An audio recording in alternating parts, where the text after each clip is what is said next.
Par un soir d'automne dans les Hamptons, deux mondes étaient sur le point d'entrer en collision. Une femme, enceinte de 8 mois, se tenait devant un imposant portail en fer. Ses mains tremblaient à cause du froid de fin d'automne. Il lui restait exactement 47 $ en poche. 48 heures plus tôt, elle avait un travail, un appartement et un homme qui lui avait promis le mariage. Maintenant, elle n'avait plus rien. Rien, sauf le bébé qui donnait de légers coups dans son ventre et une adresse que son père avait griffonnée dans sa dernière lettre avant de mourir. Elle ne savait pas où elle dormirait cette nuit si cette porte ne s'ouvrait pas. À moins de 5 mètres de là, un homme se tenait près d'une fenêtre du deuxième étage. Il faisait lentement tourner un verre de whisky à la couleur ambrée. Son regard froid comme l'acier suivait la silhouette de l'étrangère devant le portail. Quelques minutes plus tôt, il avait signé un verdict. Pas le genre de verdict qu'on trouve dans les tribunaux, mais celui qui garantissait que son rival en affaires ne serait plus jamais revu dans cette ville. Il s'appelait Sterling Blackwell, l'héritier de l'empire clandestin le plus puissant de la côte Est. Il se demandait pourquoi sa grand-mère, la seule femme au monde à qui il ne refusait jamais rien, avait invité une étrangère démunie dans leur maison. Elle ne savait pas qu'elle mettait les pieds dans le domaine du diable. Et il ne savait pas que la femme devant ce portail deviendrait la seule chose qu'il ne pourrait pas contrôler. La seule chose pour laquelle il serait prêt à réduire le monde en cendres pour la protéger. Ceci est l'histoire d'une femme abandonnée par le monde et d'un chef de la mafia qui n'avait jamais connu l'amour jusqu'à leur rencontre. Si vous voulez savoir ce qui se passe quand elle franchit ce portail, abonnez-vous et activez les notifications dès maintenant. Un j'aime et un partage de votre part aideront cette histoire à toucher plus de monde. Maintenant, commençons. Le portail de fer commença à bouger avant même que Ren ait pu trouver la sonnette. Le métal grinça doucement, comme un salut venu de loin. Elle resta là, le cœur battant, à regarder les deux énormes battants s'écarter lentement. Ils dévoilèrent le chemin de pierre qui menait à l'immense manoir. Quelqu'un savait qu'elle venait. Quelqu'un l'attendait. Cette pensée la soulagea et en même temps lui envoya un frisson dans le dos. Ren prit une longue inspiration, serra plus fort la poignée de sa vieille valise usée et fit ses premiers pas à l'intérieur. La route était plus longue qu'elle ne l'avait imaginé. De chaque côté se dressaient des rangées de chênes centenaires, immobiles comme des sentinelles silencieuses. Leurs feuilles d'automne rouges et dorées jonchaient le sol humide. Plus elle avançait, plus le bruit du monde extérieur s'estompait. Il était remplacé par un silence pesant, différent de tout ce qu'elle avait connu. Ce n'était pas la paix d'une maison ordinaire, mais le silence du pouvoir. Quand elle approcha de l'entrée principale, une silhouette attendait déjà sur les marches de marbre blanc. Eleanor Blackwell.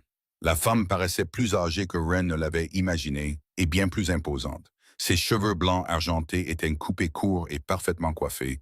Chaque mèche était si soigneusement entretenue qu'on aurait dit que le temps lui-même n'osait pas la toucher sans sa permission.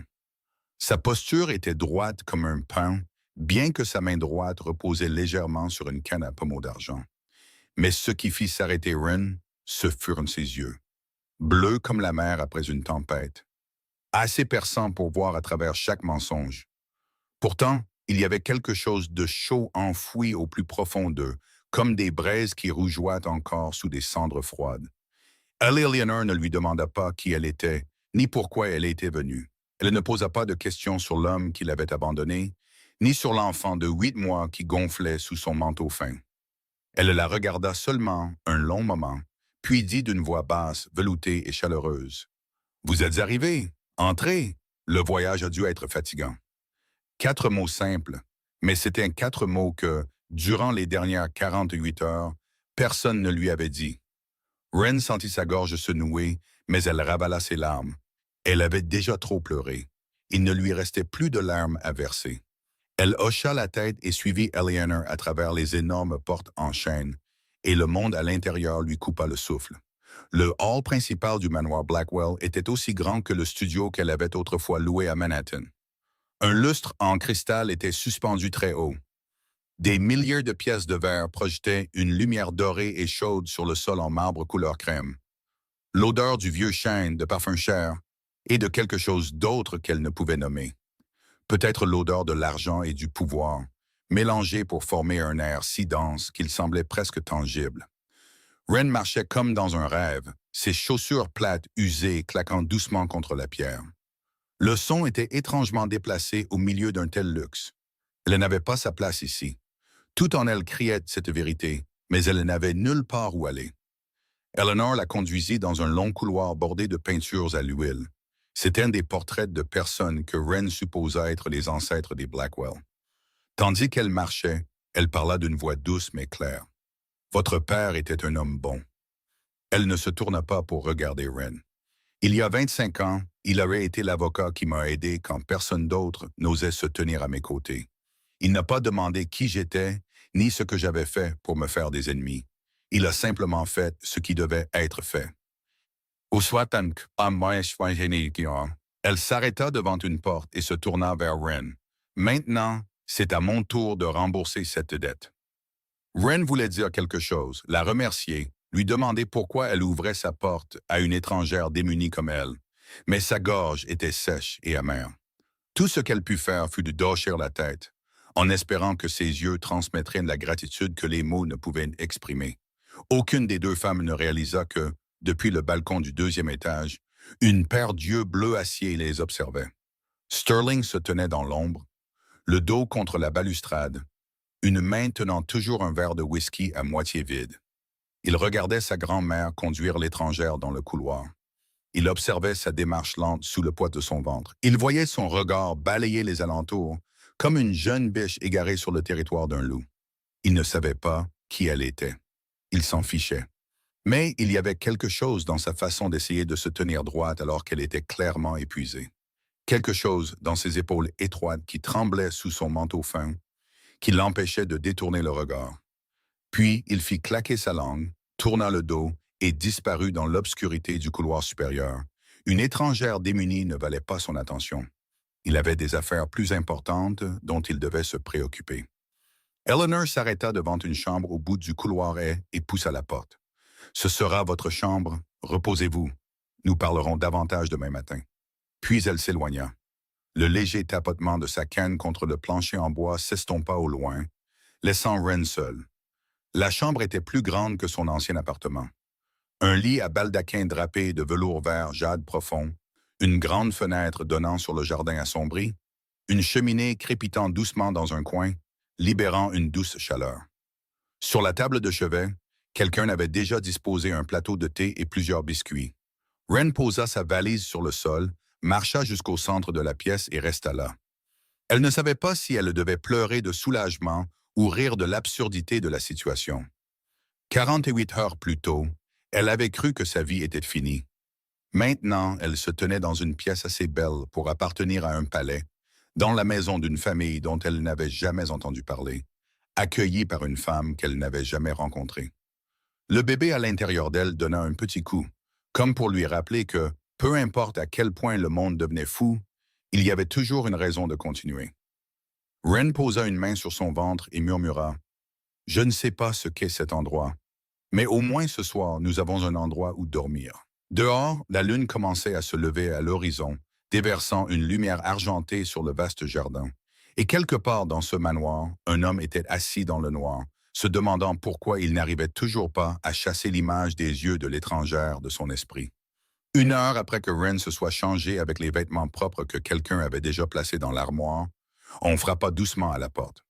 Une femme de chambre en uniforme noir et blanc impeccable se tenait dehors, inclina poliment la tête et l'informa que le dîner était servi et que Mme Eleanor l'invitait en bas dans la salle à manger. Wren suivit la femme de chambre à travers de longs couloirs sans fin, essayant de mémoriser le chemin, mais elle abandonna rapidement. Le manoir était un labyrinthe, avec d'innombrables portes fermées en silence et des virages inattendus à chaque coin. La salle à manger se trouvait dans l'aile ouest de la maison, assez grande pour accueillir un dîner de 50 personnes. Mais ce soir-là, seules 3 personnes étaient assises autour de la longue table en chêne, et la distance entre elles donnait à Wren l'impression d'être dans une église abandonnée plutôt qu'à un repas de famille. Eleanor était assise en bout de table, un verre de vin rouge à la main, et hocha la tête en guise de salut lorsque Wren entra. Et de l'autre côté, à 4 chaises vides d'elle, se trouvait l'homme que Wren avait aperçu par la fenêtre cet après-midi, Sterling Blackwell. Il ne se leva pas quand elle entra, ne la salua pas. Il ne leva même pas la tête pour la regarder. Il resta simplement assis là, le dos droit comme une lame, tenant un couteau et une fourchette, alors qu'il coupait le morceau de steak dans son assiette avec la précision froide d'un chirurgien. Wren s'assit sur la chaise que la femme de chambre lui tira, se sentant plus petite et plus déplacée que jamais. Elle essaya de manger, mais sa gorge se serra sous le lourd silence qui pesait sur la pièce. Eleanor posait de temps en temps quelques questions polies, si le voyage avait été fatigant, si la chambre était confortable, mais Sterling n'ouvrit jamais la bouche. Il termina avant les deux femmes, posa son couteau et sa fourchette avec un léger cliquetis, puis se leva et quitta la pièce sans un mot, pas même un signe de tête. Eleanor regarda le dos de son petit-fils disparaître derrière la porte, puis se tourna vers Wren avec un léger sourire teinté d'excuses. « Mon petit-fils n'a pas l'habitude d'avoir des étrangers dans la maison, dit-elle, sa voix aussi calme que si elle commentait la météo. Ne faites pas attention à lui. » Wren hocha la tête, ne sachant pas ce qu'elle devait dire. Elle termina le reste du dîner en silence, puis demanda la permission de retourner tôt dans sa chambre.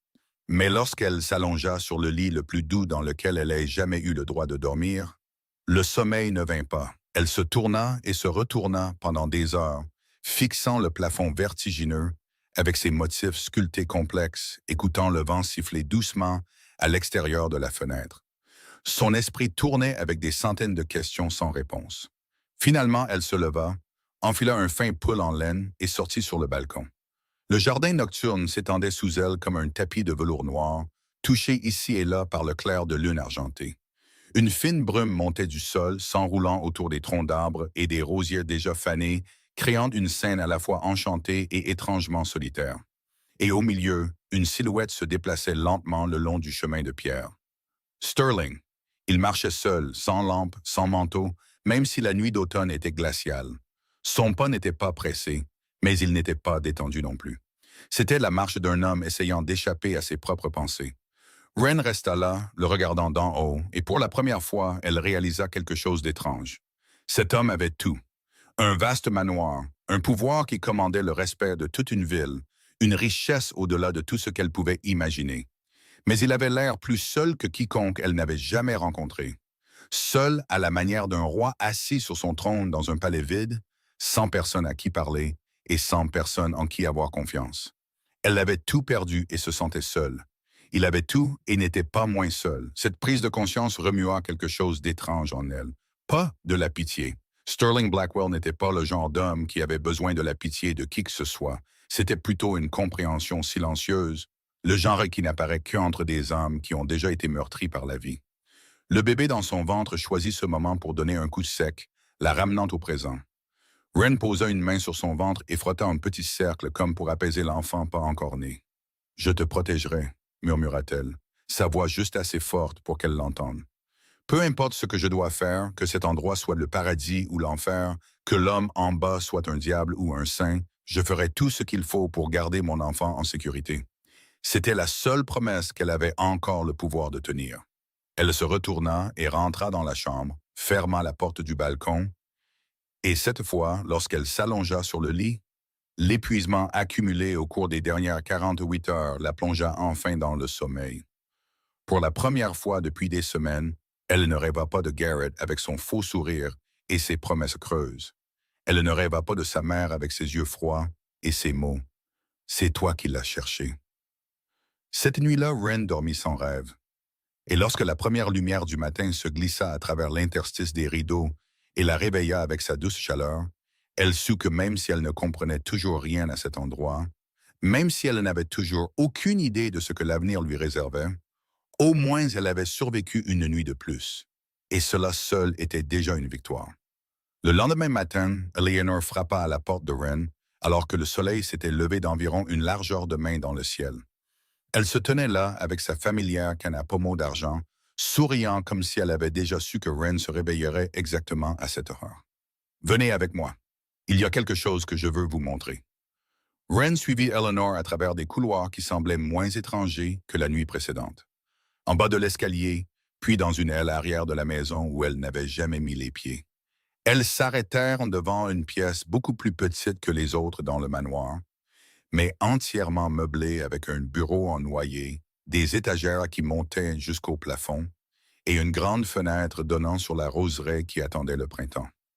C'est le bureau de la Fondation Blackwell, la fiducie caritative de la famille, dit Eleanor, en désignant les piles de dossiers et de registres soigneusement rangés sur le bureau. L'ancien directeur vient de partir. J'ai besoin de quelqu'un pour examiner les registres de dons et les rapports financiers. Vous étiez comptable, n'est-ce pas? Wren hocha la tête, son cœur battant un peu plus vite. Elle ne savait pas comment Eleanor le savait, mais elle avait déjà appris que cette femme semblait tout savoir sans jamais avoir à demander. Alors ce travail vous convient, dit Eleanor, sur un ton qui n'était pas tout à fait une offre, mais plutôt une certitude. Elle ne dit rien de plus sur le salaire ou les conditions de travail, et Wren ne demanda rien. Elle savait seulement que c'était sa chance de prouver qu'elle n'était pas un fardeau, pas une vagabonde vivant de la charité de quelqu'un d'autre. Le premier jour, Wren s'assit au bureau avec un mélange d'incertitude et d'anticipation nerveuse. Elle ouvrit chaque registre, lut chaque ligne de chiffres, et peu à peu, quelque chose de familier commença à se réveiller en elle. C'était le genre de travail pour lequel elle était douée. Les chiffres, les rapports, les bilans, ils ne la trahissaient pas comme Garrett l'avait fait. Ils ne la rejetaient pas comme son ancienne entreprise l'avait fait. C'étaient simplement des chiffres, honnêtes et clairs, attendant qu'elle les mette à la bonne place. Le deuxième jour, Wren commença à oublier qu'elle était enceinte de 8 mois dans une maison pleine d'étrangers. Le troisième jour, elle oublia même la douleur de la trahison qui couvait encore dans sa poitrine. Le travail devint le meilleur anesthésique qu'elle ait jamais connu. Chaque fois que son esprit tentait de revenir à des souvenirs douloureux, elle fixait son attention sur l'écran de l'ordinateur, sur les chiffres qui devaient être rapprochés, sur les rapports qui devaient être complétés, et lentement, elle commença à se sentir comme une personne de valeur, pas un échec fuyant sa propre vie. Un après-midi à la fin de cette première semaine, alors que Wren était penchée sur la vérification d'une feuille de calcul compliquée, elle ne réalisa pas que quelqu'un se tenait dans l'embrasure de la porte. Sterling s'arrêta sur le seuil du bureau, une main dans sa poche, son expression froide comme toujours, bien que son front se plissa légèrement lorsqu'il regarda la femme qui travaillait à l'intérieur. Elle ne l'entendit pas arriver. Elle était trop absorbée par l'écran, ses doigts se déplaçant rapidement sur le clavier, ses yeux brillants d'une concentration qu'il voyait rarement chez quiconque. Il resta là quelques secondes, plus longtemps qu'il ne l'avait prévu. Puis il se détourna et continua dans le couloir sans un mot. Wren n'avait aucune idée qu'il avait été là. Elle ne savait pas que quelque chose en lui avait déjà pris note de sa présence, bien que lui-même ne comprenait pas ce que c'était. Le week-end, une fois que Wren s'était habituée au rythme de son nouveau travail, elle commença à remarquer quelque chose d'étrange. Certaines dépenses ne correspondaient pas au rapport. Les chiffres inscrits dans les registres ne concordaient pas avec ce qui apparaissait dans le système. Il y avait de gros dons enregistrés comme ayant été transférés, mais lorsqu'elle les traçait, ils disparaissaient dans des comptes qu'elle ne pouvait pas vérifier. Wren se pencha en arrière et fixa l'écran de l'ordinateur, le front plissé. Peut-être qu'elle se trompait. Peut-être que ce n'était qu'une erreur d'enregistrement laissée par l'ancien directeur. Mais l'instinct d'une comptable qui avait passé 5 ans dans la finance lui disait que ce n'était pas une simple erreur. C'était le signe de quelque chose de bien plus grave. Elle regarda par la fenêtre où les ombres du soir s'installaient progressivement sur le jardin. Elle n'était qu'une étrangère qui venait d'arriver. Devait-elle s'en mêler? De quel droit? Mais ensuite, elle pensa à Eleanor, la femme qui lui avait ouvert sa porte quand le reste du monde avait claqué la sienne. Si quelqu'un volait de l'argent à sa fondation caritative, Wren ne pouvait pas rester silencieuse. Elle ne se permettrait pas de rester silencieuse. Elle se retourna vers l'écran, ouvrit une nouvelle feuille de calcul et commença à noter chaque détail irrégulier. Elle trouverait la vérité, quelle que soit cette vérité. Cette nuit-là, Wren ne dormit pas. Elle resta assise dans le petit bureau, la lampe de bureau étant la seule source de lumière dans la pièce assombrie, ses doigts tapant constamment sur le clavier, tandis que ses yeux poursuivaient une ligne de chiffres après l'autre sur l'écran. Le bébé dans son ventre s'était endormi depuis longtemps, mais elle ne pouvait pas s'arrêter.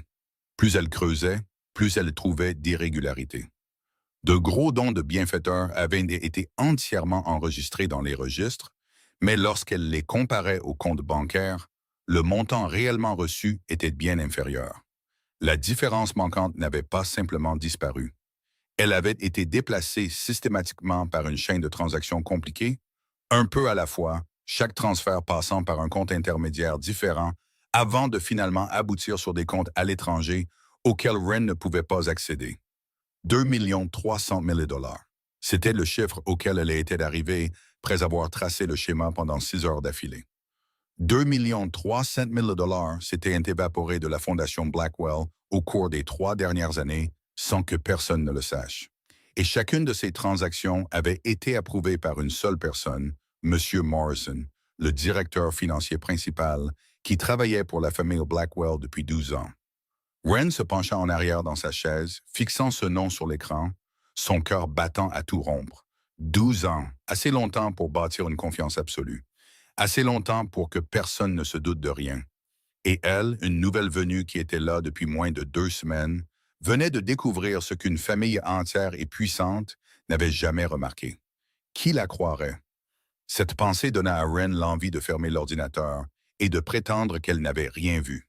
Elle n'était qu'une femme enceinte vivant de la gentillesse de quelqu'un d'autre, une personne à charge sans statut dans cette maison. Si elle se trompait, elle serait mise à la porte. Si elle avait raison, mais que personne ne la croyait, elle serait quand même mise à la porte. Dans tous les cas, elle misait tout ce qu'elle avait sur une seule décision. Mais ensuite, elle pensa à Eleanor, la femme qui lui avait ouvert sa porte sans poser une seule question. La femme qui avait parlé du père de Wren avec un respect que Wren n'avait jamais entendu de la part de personne après sa mort. Si quelqu'un la trompait, volant la fondation caritative qu'elle avait bâtie, Wren ne pouvait pas rester silencieuse. Au minimum, elle lui devait la vérité. Le lendemain matin, Wren se tenait devant la chambre d'Eleanor avec un épais dossier dans les mains et un cœur qui battait si fort qu'il semblait prêt à lui sortir de la poitrine. Eleanor l'invita à entrer, regarda le dossier avec une curiosité tranquille, puis écouta en silence pendant que Wren exposait chacune de ses découvertes. Elle parlait lentement et clairement, pointant chaque chiffre, chaque transaction, chaque piste qu'elle avait suivie. Elle n'accusait pas. Elle présentait simplement les faits et laissait Eleanor tirer ses propres conclusions. Quand Wren eut terminé, Eleanor ne dit rien pendant un si long moment que Wren commença à craindre d'avoir commis une terrible erreur. Puis, Eleanor décrocha le téléphone sur son bureau, composa un numéro et ne dit que 4 mots. « Sterling, viens ici. » Moins de 2 minutes plus tard, la porte s'ouvrit et Sterling entra. Il était vêtu de noir comme toujours, ses cheveux soigneusement coiffés en arrière, ses yeux balayant la pièce avant de s'arrêter sur Wren, avec une lueur de surprise qui disparut presque aussitôt. « Lis ça. » Eleanor poussa le dossier vers son petit-fils. Sterling le prit, et pendant les 15 minutes suivantes, il lut chaque page, chaque chiffre, ne manquant aucun détail. Wren resta là sans oser bouger, se sentant comme si elle était jugée par un magistrat dont le verdict pourrait changer le cours de toute sa vie. Quand Sterling eut terminé, il ne posa pas le dossier tout de suite. Il le garda dans sa main, son pouce caressant légèrement le bord des papiers, comme s'il réfléchissait à quelque chose de très profond. Puis il leva la tête, et pour la première fois depuis que Wren avait mis les pieds dans cette maison, il la regarda vraiment. Pas le regard froid et passager d'avant. Un vrai regard, comme s'il réévaluait tout ce qu'il pensait savoir sur la femme qui se tenait devant lui. « Elle a des yeux qui voient à travers les choses, » dit Sterling, sa voix basse et lente, comme s'il parlait à Eleanor, et à peine conscient que Wren était là. « Nous avons travaillé avec Morrison pendant 12 ans et personne ne l'a trouvée. Elle est arrivée il y a moins de 2 semaines et a tout découvert. » Eleanor sourit, et son regard s'adoucit en regardant Wren. « Tout comme son père, dit-elle doucement. Il pouvait aussi voir les choses que les autres essayaient de cacher. » Wren ne savait pas quoi dire. Elle resta là, sentant ses joues s'échauffer face à cet éloge inattendu, mais sentant aussi un poids invisible se lever de ses épaules. Elle avait fait ce qu'il fallait. Il la croyait. Sterling referma le dossier, se leva et sortit de la pièce sans un autre mot. Mais avant que la porte ne se ferme, il s'arrêta, tourna la tête et regarda Wren par-dessus son épaule. « Merci. » Sa voix était brève et concise, puis il disparut. Le lendemain, M. Morrison n'apparut plus nulle part sur le domaine. Il n'y eut aucune annonce, aucune explication. Personne ne prononça son nom, comme s'il n'avait jamais existé. Wren regarda son bureau vide en passant et comprit que dans cet endroit, Il y avait des questions qu'il valait mieux ne pas poser. Il y avait des réponses qu'elle ne devait pas connaître, et il y avait des limites que, si elle était sage, elle ne franchirait jamais. Le même jour où M. Morrison disparut, Sterling appela Pierce dans son bureau privé. La pièce se trouvait au deuxième étage de l'aile Est, un endroit où presque personne n'était autorisé à entrer sans un ordre direct de son maître. Pierce se tenait devant le bureau, le dos droit comme un soldat attendant des instructions, tandis que Sterling était assis, faisant tourner un stylo plume entre ses doigts, les yeux fixés sur la fenêtre comme s'il pensait à quelque chose de lointain. La femme qui séjourne dans l'aile Est, Wren Hartley, dit Sterling, sa voix plate et indéchiffrable comme toujours. Assure-toi qu'elle a tout ce dont elle a besoin. Nourriture, fourniture, tout ce qu'il lui faut pour la grossesse. Organise une voiture pour l'emmener à ses rendez-vous réguliers. Pierce hocha la tête, mais avant qu'il ne puisse se tourner pour partir, Sterling ajouta « Et ne lui fais pas savoir que ses ordres viennent de moi. Si elle demande, dis-lui que c'est la politique du domaine. » Pierce ne demanda pas pourquoi. Il travaillait pour Sterling depuis assez longtemps pour savoir qu'il y avait des questions qui ne devaient pas être posées à voix haute. Il hocha simplement la tête une fois de plus et partit, laissant Sterling seul dans une pièce inondée de la lumière de l'après-midi et pourtant étrangement froide. Dans les jours qui suivirent, Wren commença à remarquer de petits changements dans sa vie sur le domaine. Le petit déjeuner apporté dans sa chambre incluait désormais du lait frais et des fruits de saison, exactement ce que les médecins recommandaient aux femmes enceintes. Dans son bureau, un petit radiateur apparut de nulle part à côté de son bureau, gardant ses pieds au chaud pendant les journées d'automne fraîches. Et chaque fois que c'était l'heure d'un de ses examens prénatals, une voiture noire brillante attendait déjà dehors, le chauffeur ouvrant la porte avec une courtoisie silencieuse avant même qu'elle n'ait à demander. Wren ne comprenait pas d'où venaient ces changements. Elle demanda à Eleanor pendant le thé de l'après-midi un jour, et la femme plus âgée lui fit seulement un sourire mystérieux, ses yeux brillants comme si elle gardait un amusement privé. Ce domaine a sa propre façon de prendre soin de ses gens, dit-elle doucement, puis passa à un autre sujet sans offrir d'explications supplémentaires. Wren ne demanda plus, mais quelque part en elle, une graine de curiosité avait été plantée. L'après-midi du troisième week-end depuis son arrivée, Wren se retrouva dans la bibliothèque du domaine. La grande pièce, avec ses étagères grimpant jusqu'au plafond, était rapidement devenue son endroit préféré, un refuge tranquille au milieu du vaste manoir. Elle était assise dans un fauteuil près de la fenêtre, un vieux roman entre les mains, lorsque le bruit de pas derrière elle la fit se retourner de surprise. Sterling se tenait dans l'embrasure de la porte, comme s'il venait d'arriver ou s'il était resté là un certain temps sans qu'elle ne le remarque. Au moment où leurs yeux se rencontrèrent, ils tombèrent tous les deux dans un silence gêné qu'aucun d'eux ne pouvait tout à fait expliquer. Wren était sur le point de se lever, mais Sterling entra avant qu'elle ne puisse bouger. Il se dirigea vers la bibliothèque en face d'elle, ses doigts effleurant les dos des livres comme s'il cherchait quelque chose, bien que Wren ait eu la nette impression qu'il ne cherchait pas vraiment un livre. « Votre rapport, dit soudain Sterling, sa voix basse et égale, sans se tourner vers elle. Bien joué. » Wren cligna des yeux, ayant besoin d'un moment pour absorber ce rare fragment d'éloge. « Je ne faisais que mon travail, répondit-elle, sa voix plus stable qu'elle ne le sentait. Sterling se tourna alors et la regarda directement, ses yeux contenant quelque chose qu'elle ne pouvait pas lire. « Peu de gens oseraient dénoncer un homme qui est ici depuis 12 ans, dit-il. Vous auriez pu vous taire, prétendre que vous n'aviez rien vu, et la vie aurait été beaucoup plus facile. » Wren posa le livre sur ses genoux et rencontra son regard sans ciller. « Ce qui est juste, ce qui est man, dit-elle lentement mais clairement. Le temps ne change pas cela. 12 ans ou 12 jours, la vérité reste la vérité. » La pièce tomba dans le silence. Sterling la regarda, et cette fois le regard dura plus longtemps que d'habitude, comme s'il reconsidérait chaque jugement qu'il avait jamais porté sur la femme assise devant lui. Puis il hocha la tête, un petit geste, mais qui portait une reconnaissance que Wren n'avait pas réalisé qu'elle désirait si ardemment. Il se tourna, se dirigea vers la porte et disparut derrière les panneaux de chêne sans un autre mot. Wren continua de le regarder jusqu'à ce que la porte se soit complètement fermée. Elle réalisa que pour la première fois depuis qu'elle était entrée dans cette maison, elle n'avait plus peur de cet homme. Pas peur de son regard froid, pas peur du lourd silence qu'il portait avec lui. Tout ce qu'elle ressentait était de la curiosité. Curiosité pour l'homme réel derrière ce mur de glace. Curiosité pour ce qui l'avait rendu ainsi. Et peut-être, juste un peu, curiosité de savoir pourquoi il s'était soucié assez pour lui dire ces mots. Une semaine après la conversation dans la bibliothèque, juste au moment où Wren commençait à s'installer dans le nouveau rythme de vie au domaine Blackwell, son passé la rattrapa d'une manière qu'elle n'aurait jamais attendue.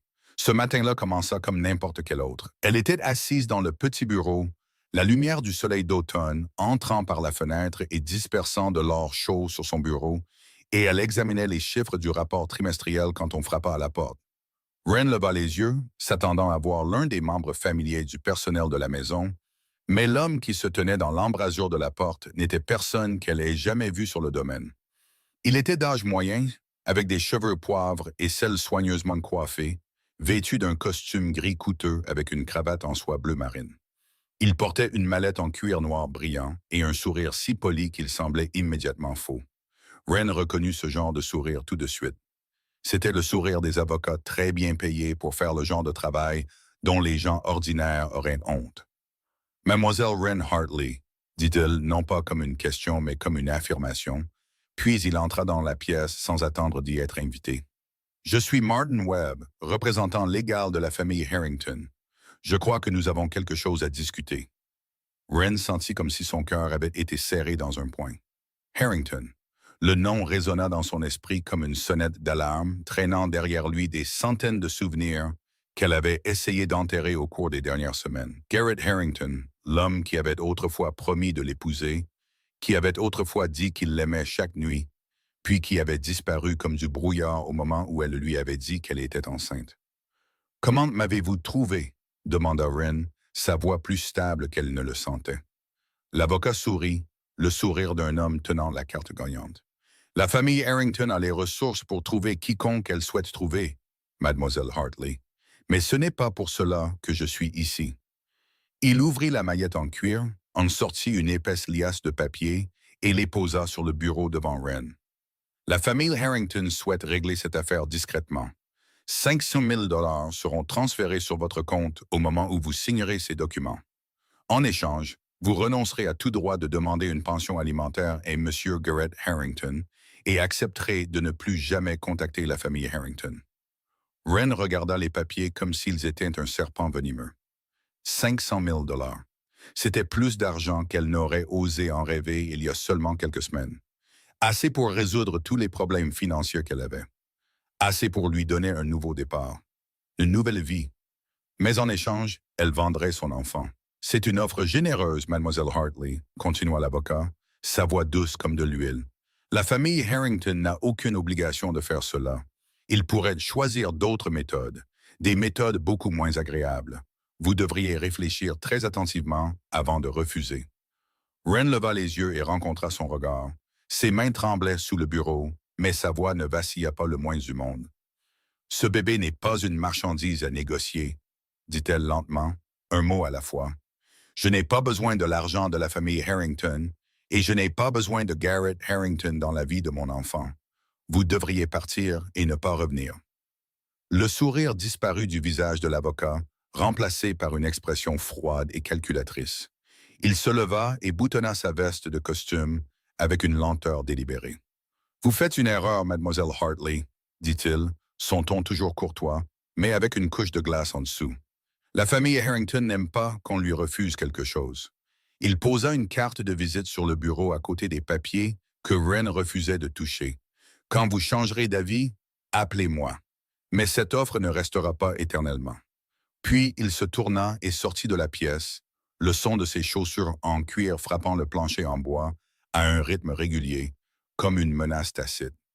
Quand la porte se ferma, Wren resta là, seule en silence. Ses mains se mirent à trembler plus violemment et elle dut s'agripper au bord du bureau pour ne pas s'effondrer. Les larmes lui montèrent aux yeux, mais elle se mordit la lèvre et refusa de se laisser pleurer. Pas maintenant, pas ici. Elle ne savait pas depuis combien de temps Eleanor se tenait à l'embrasure de la porte. Elle ne savait pas que Pierce l'avait informée au moment où un étranger était entré sur le domaine. Tout ce qu'elle savait, c'est que lorsqu'elle leva les yeux, la femme plus âgée était déjà assise à côté d'elle, ses mains ridées mais chaudes serrant celles, tremblante, de Wren. Eleanor ne dit rien. Elle resta simplement assise là, silencieuse et patiente, comme un phare inébranlable au milieu d'une tempête. Et c'est ce silence qui brisa le mur que Wren avait construit pendant des semaines. Elle s'effondra. Les larmes vinrent d'un seul coup, incontrôlables, et elle commença à tout raconter. Elle lui parla de Garrett, des 3 années qu'ils avaient passées ensemble, des promesses et des nuits où elle avait cru avoir trouvé l'homme qui resterait avec elle pour le reste de sa vie. Elle lui parla du moment où elle avait révélé la grossesse et vu le regard dans ses yeux passer de l'amour à la peur, puis à la froideur. Elle lui parla des messages sans réponse, des appels qu'il refusait de prendre, et enfin du court message qu'il avait envoyé. « Occupe-t'en, ne me dérange pas. » Elle lui parla de son licenciement sans motif valable, de la perte de son appartement lorsque le propriétaire l'avait repris, de sa mère la regardant avec déception et disant « C'est toi qui l'as cherché. » Elle raconta tout, absolument tout, jusqu'à ce qu'il n'y ait plus rien à dire. Eleanor écouta du début à la fin sans l'interrompre. Ce n'est que lorsque Wren s'arrêta, respirant difficilement d'épuisement, qu'elle parla enfin. « Je sais, » dit-elle doucement, « je me suis renseignée sur vous avant que vous ne veniez ici. Je sais, pour Garrett Harrington, pour ce qu'il a fait, pour sa famille. » Wren leva la tête, stupéfaite. « Pourquoi m'avez-vous quand même accueilli? » Eleanor sourit, et sa main se resserra doucement autour de celle de Wren. « Parce que vous n'êtes pas comme eux.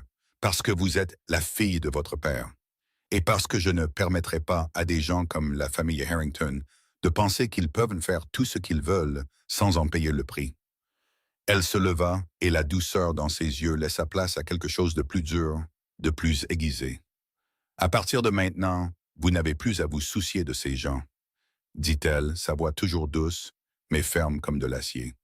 Puis elle sortit de la pièce, la canne d'argent frappant un rythme régulier sur le plancher en bois, alors qu'elle se dirigeait vers l'aile et où se trouvait le bureau de Sterling.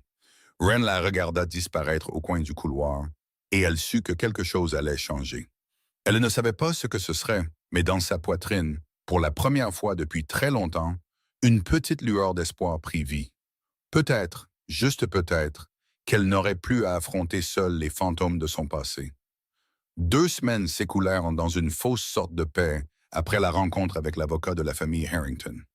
Wren essaya de continuer son travail comme si rien n'avait changé, essaya de croire Eleanor quand elle disait qu'elle n'avait plus à s'inquiéter. Mais au fond d'elle, elle savait que des gens comme la famille Harrington n'abandonnaient jamais facilement. Et elle avait raison. Ce matin-là, lorsque Wren entra dans le bureau, elle vit une enveloppe blanche posée sur son bureau. Il n'y avait pas de nom d'expéditeur, seulement son propre nom imprimé nettement en encre noire des grâces. Ses mains tremblèrent légèrement en l'ouvrant, et lorsqu'elle lut les mots à l'intérieur, le monde sous ses pieds sembla s'effondrer. C'était une assignation à comparaître. Elle était poursuivie pour détournement de 2 millions de dollars de son ancienne entreprise, où elle avait travaillé pendant 5 ans avant d'être licenciée sans motif. Les chiffres, les transactions, les comptes étaient exposés avec des détails glaçants, comme si quelqu'un avait passé des mois à construire un portrait parfait et faux d'une Wren Hartley avide et malhonnête. Wren lut l'assignation encore et encore, essayant d'y trouver une faille, un défaut, une erreur qui prouverait son innocence. Mais tout correspondait avec une précision terrifiante. Les transactions avaient été effectuées à des dates où elle était encore employée par l'entreprise. Les signatures avaient été falsifiées si parfaitement que même elle devait regarder de près pour réaliser qu'elles n'étaient pas les siennes. C'était un piège qui avait été préparé il y a longtemps, n'attendant que le bon moment pour se refermer. Et ce moment était venu lorsqu'elle avait osé refuser les 500 000 dollars de la famille Harrington. Elle resta assise là toute la journée, fixant le papier comme si, en le regardant assez longtemps, il disparaîtrait. Mais il ne disparut pas. Wren se tordait là, froide et impitoyable, lui rappelant que peu importe jusqu'où elle fuyait, le passé la retrouverait toujours. Si elle était condamnée, elle irait en prison. Une mère portant un enfant accoucherait derrière les barreaux, et le bébé serait envoyé en famille d'accueil ou pire, confié à la garde de la famille Harrington. Tout ce pourquoi elle s'était battue serait perdu. Mais ce n'était pas tout. Si elle restait ici, le procès entraînerait la famille Blackwell dans la tempête. La presse s'y intéresserait. Leurs ennemis l'utiliseraient et la réputation d'Eleanor, de Sterling, de l'empire qu'ils avaient bâti, souffrirait à cause de quelqu'un comme elle. Elle ne pouvait pas laisser cela arriver. Elle ne pouvait pas laisser les gens qui l'avaient accueillie payer pour leur gentillesse. La décision lui vint à minuit, alors qu'elle était allongée dans son lit, les yeux fixés sur le plafond sombre. Où elle devait partir. Elle devait disparaître avant que les choses n'empirent. Elle ne savait pas où elle irait ni ce qu'elle ferait, mais elle savait qu'elle ne pouvait pas rester et d'entraîner ces bonnes personnes dans l'abîme avec elle. Wren s'assit, silencieuse dans l'obscurité, et commença à faire sa valise. Elle n'avait pas beaucoup de choses, seulement quelques vêtements qu'Eleanor lui avait donnés, quelques objets personnels, et la vieille valise usée qu'elle avait emportée avec elle le premier jour. Elle laissa derrière elle tout ce qui était cher que le domaine lui avait fourni, ne prenant que ce avec quoi elle était venue. Avant de quitter la pièce, elle s'assit au bureau et écrivit une lettre à Eleanor. Sa main tremblait en tenant le stylo et des larmes tombèrent sur la page, brouillant quelques mots, mais elle continua d'écrire. Elle la remercia pour tout, pour la porte qui s'était ouverte quand le reste du monde s'était refermé, pour la gentillesse qui n'avait rien demandé en retour. Elle s'excusa de devoir partir ainsi, sans un adieu convenable, et elle promit qu'un jour, d'une manière ou d'une autre, elle la rembourserait. L'horloge indiquait 2 heures du matin lorsque Wren ouvrit sa porte, souleva la petite valise et commença à descendre le couloir assombri.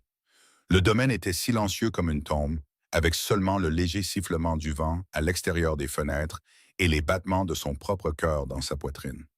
Elle se déplaça à travers les couloirs familiers, descendit l'escalier de service, vers la porte arrière menant au jardin. De là, elle pourrait marcher jusqu'à la porte latérale et disparaître dans la nuit avant que quiconque ne sache qu'elle était partie. Le jardin était glacial dans le noir. La brume s'étendait blanche sur le sol comme un fin linceul. Ses pas sur le gravier semblaient doux dans la nuit vide, chacun lourd, comme si elle marchait vers un abîme plutôt que vers la liberté. Elle atteignit la porte arrière, sa main se refermant sur la poignée en laiton froid. Un tour, une poussée, et elle serait dehors, juste quelques pas de plus. Où allez-vous à cette heure? La voix vint de l'obscurité et figea Wren sur place, son cœur semblant s'arrêter un instant. Elle se tourna, et du coin non touché par le clair de lune, une silhouette s'avança. Sterling Blackwell se tenait là, les 2 mains dans les poches de son pantalon, ses yeux brillants dans le noir comme ceux d'un prédateur observant sa proie. Il ne portait pas de costume comme il le faisait toujours, seulement une chemise noire avec les quelques boutons du haut défaits, comme s'il n'avait pas pu dormir non plus, et avait erré dans la nuit. Il s'approcha, lentement, sans se presser, jusqu'à ce qu'il se tienne directement sur le seul chemin qu'elle pouvait emprunter pour s'échapper. Il n'y avait pas d'autre chemin, pas d'autre sortie. Wren resta là, les mains toujours serrées sur la poignée de la valise, regardant l'homme devant elle et sachant que tous ses plans venaient de s'effondrer complètement. Sterling se tenait là comme une statue taillée dans l'obscurité, sans crier, sans colère, seulement silencieux alors qu'il la regardait avec des yeux que Wren ne pouvait pas lire. Le clair de lune filtrait à travers la vitre et jetait de faibles traînées fantomatiques sur son visage, sculptant des traits aussi tranchants que des lames et l'ombre d'un homme trop habitué à se tenir dans le noir. Wren déglutit difficilement et essaya d'empêcher sa voix de trembler. « S'il vous plaît, écartez-vous », dit-elle, sa main agrippant la poignée de la valise si fort que ses jointures devinrent blanches.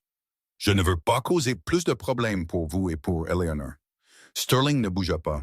Il inclina seulement légèrement la tête sur le côté, comme s'il décidait si elle venait de dire quelque chose d'intéressant ou de stupide. « Vous pensez que c'est à vous de décider qui a le droit d'être un problème pour moi? » demanda-t-il, sa voix basse et égale, comme de l'eau s'écoulant profondément sous terre. Wren sentit la colère monter dans sa poitrine, se mêlant à la peur et au désespoir qui s'étaient accumulés en elle toute la journée. « Vous ne comprenez pas, » dit-elle, sa voix s'élevant malgré elle. « Les Harrington n'arrêteront pas. Ils ont des avocats, ils ont des juges, ils ont tout un système juridique entre leurs mains. Ils peuvent tordre la vérité. Ils peuvent transformer une personne innocente en criminelle avec rien de plus que quelques papiers et quelques signatures. » Elle fit un pas vers lui, comme si la proximité pouvait lui faire comprendre la gravité de la situation. « Ils détruiront quiconque m'abrite, » dit-elle, sa voix tremblant maintenant.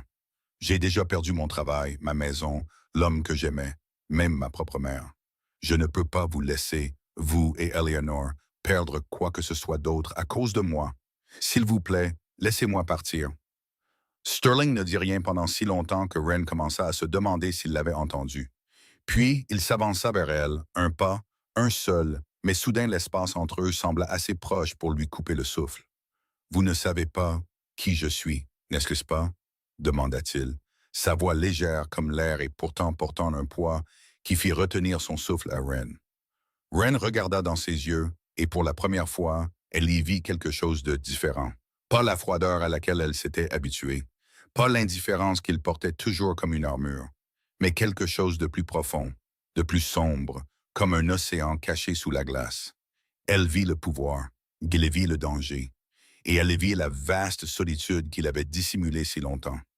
La famille Harrington, dit lentement Sterling, chaque mot mesuré comme s'il en savourait le son. Vous pensez qu'ils ont du pouvoir. Vous pensez qu'ils peuvent ruiner qui ils veulent. Il se pencha plus près, assez près, pour que Wren sente la faible odeur de bois de santal et de whisky qui s'accrochait à lui. Ce sont des gens qui jouent au pouvoir dans une ville où ils s'imaginent être des rois. Ce qu'ils oublient, c'est qu'il y a des hommes qui ont bâti des empires avant même que leurs grands-parents ne sachent comment tenir une fourchette correctement. Le silence s'installa sur le jardin. Wren resta là, son cœur battant la chamade, ne sachant pas si elle devait croire ce qu'il disait ou avoir encore plus peur. Elle regarda Sterling, l'homme qu'elle n'avait connu que comme un maître froid de la maison, une ombre se déplaçant dans ses vastes couloirs. Et pour la première fois, elle se demanda à quel point elle l'avait sous-estimé. « Rentrez à l'intérieur, dit Sterling, sa voix s'adoucissant légèrement, bien qu'elle portât toujours cette autorité tranquille que personne ne pouvait contester. Allez dormir. Le matin, je vous expliquerai une fois et une seule. » Wren voulait argumenter, voulait lui dire qu'elle n'avait pas besoin de protection, qu'elle pouvait prendre soin d'elle-même, qu'elle ne voulait plus rien devoir à personne. Mais quand elle ouvrit la bouche, aucun son ne sortit. Il y avait quelque chose dans sa voix qui l'arrêta. Pas un ordre, pas une menace, quelque chose de tout à fait différent. Quelque chose qu'elle ne s'était jamais attendue à entendre d'un homme comme Sterling Blackwood. De l'inquiétude. Très faible, presque impossible à remarquer, mais elle était là, enfouie sous la glace, cachée sous l'extérieur froid.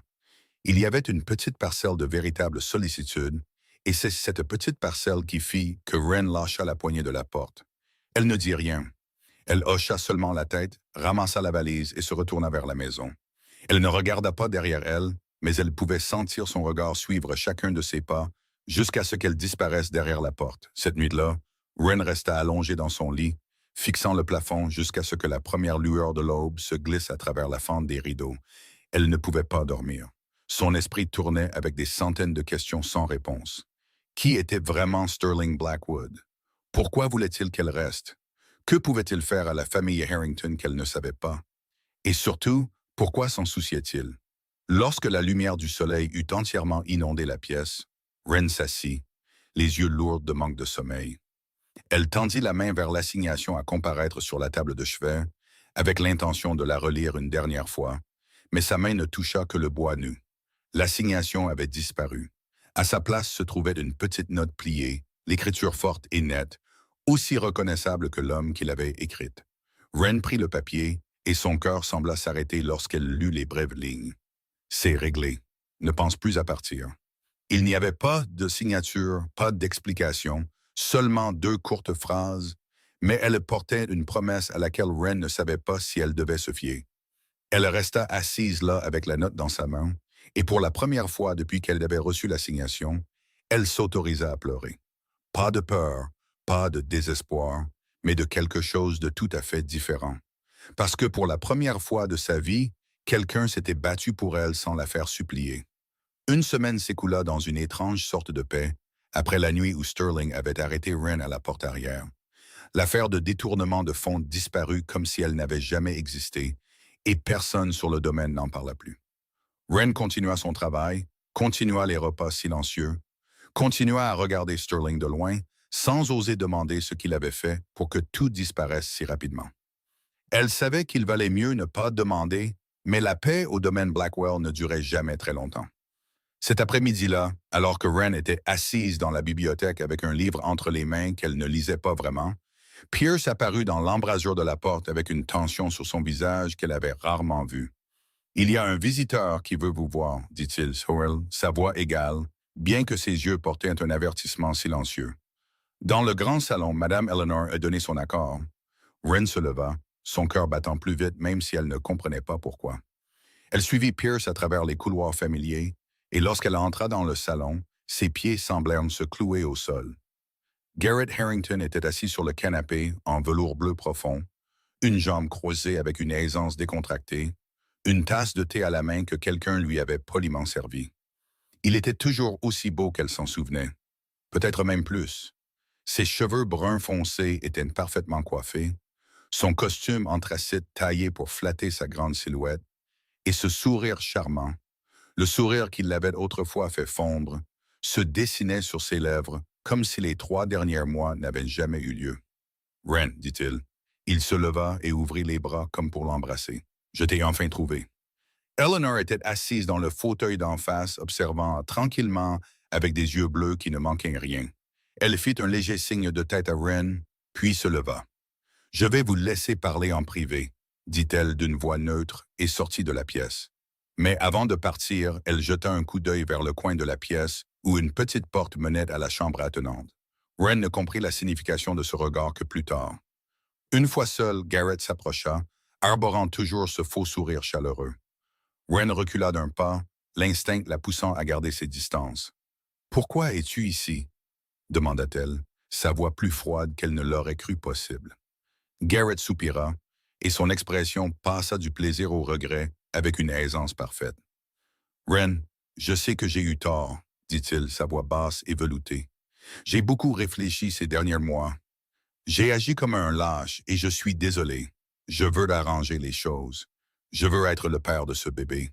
Donne-moi une chance. » Wren le regarda, l'homme qu'elle avait autrefois aimé au point de croire à chaque promesse vide, et elle sentit son cœur se glacer. Pas de douleur comme elle l'avait imaginé, mais avec la plus profonde déception de réaliser à quel point elle avait été aveugle. « Il y a 3 mois, dit-elle lentement.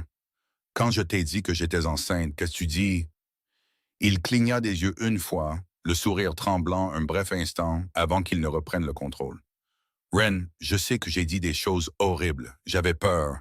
Je n'étais pas prêt. Je... Occupe-t'en, ne me dérange pas. » Wren le coupa, sa voix dure comme de l'acier. « C'est le message exact que tu as envoyé. Je me souviens de chaque mot. » La pièce tomba dans le silence. Le masque de regret sur le visage de Garrett commença à se fissurer, révélant quelque chose de plus froid et de plus calculateur en dessous. « Les circonstances ont changé, » dit-il, sa voix toujours douce mais plus chaleureuse. « Mon grand-père ne va pas bien. Il veut voir un héritier avant de mourir. La famille a besoin de cet enfant. Et voilà la vérité. Wren la vit tout de suite.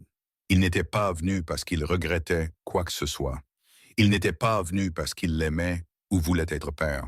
Il était venu parce que son grand-père avait besoin d'un petit-fils pour satisfaire les termes d'un testament, et l'enfant dans son ventre était la réponse la plus pratique. « Ce bébé est à moi, » dit Wren, chaque mot clair et final. « Pas à toi. Tu as renoncé à tous tes droits le jour où tu m'as dit de m'en débarrasser. Sors. » Les yeux de Garrett brillèrent de danger, et pour la première fois, il laissa tomber complètement le masque charmant. Son visage devint froid et cruel, tout comme celui de son père, tout comme toute la lignée des Harrington dont elle n'avait entendu parler qu'en chuchotant. « Tu penses que tu as le choix ?» demanda-t-il, sa voix douce et menaçante. « Cède la garde ou va en prison pour détournement de fonds. C'est tout ce qu'il y a. Tu penses que ce procès a disparu? Il n'a été que mis en pause. Un appel de mon père, et tu seras menotté avant le coucher du soleil. » Wren sentit le sang dans ses veines se transformer en glace.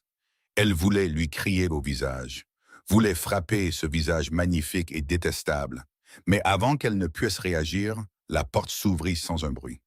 Sterling entra comme s'il entrait dans son propre bureau, sans se presser, sans menacer, seulement la pure présence d'un homme habitué à posséder chaque pièce où il entrait.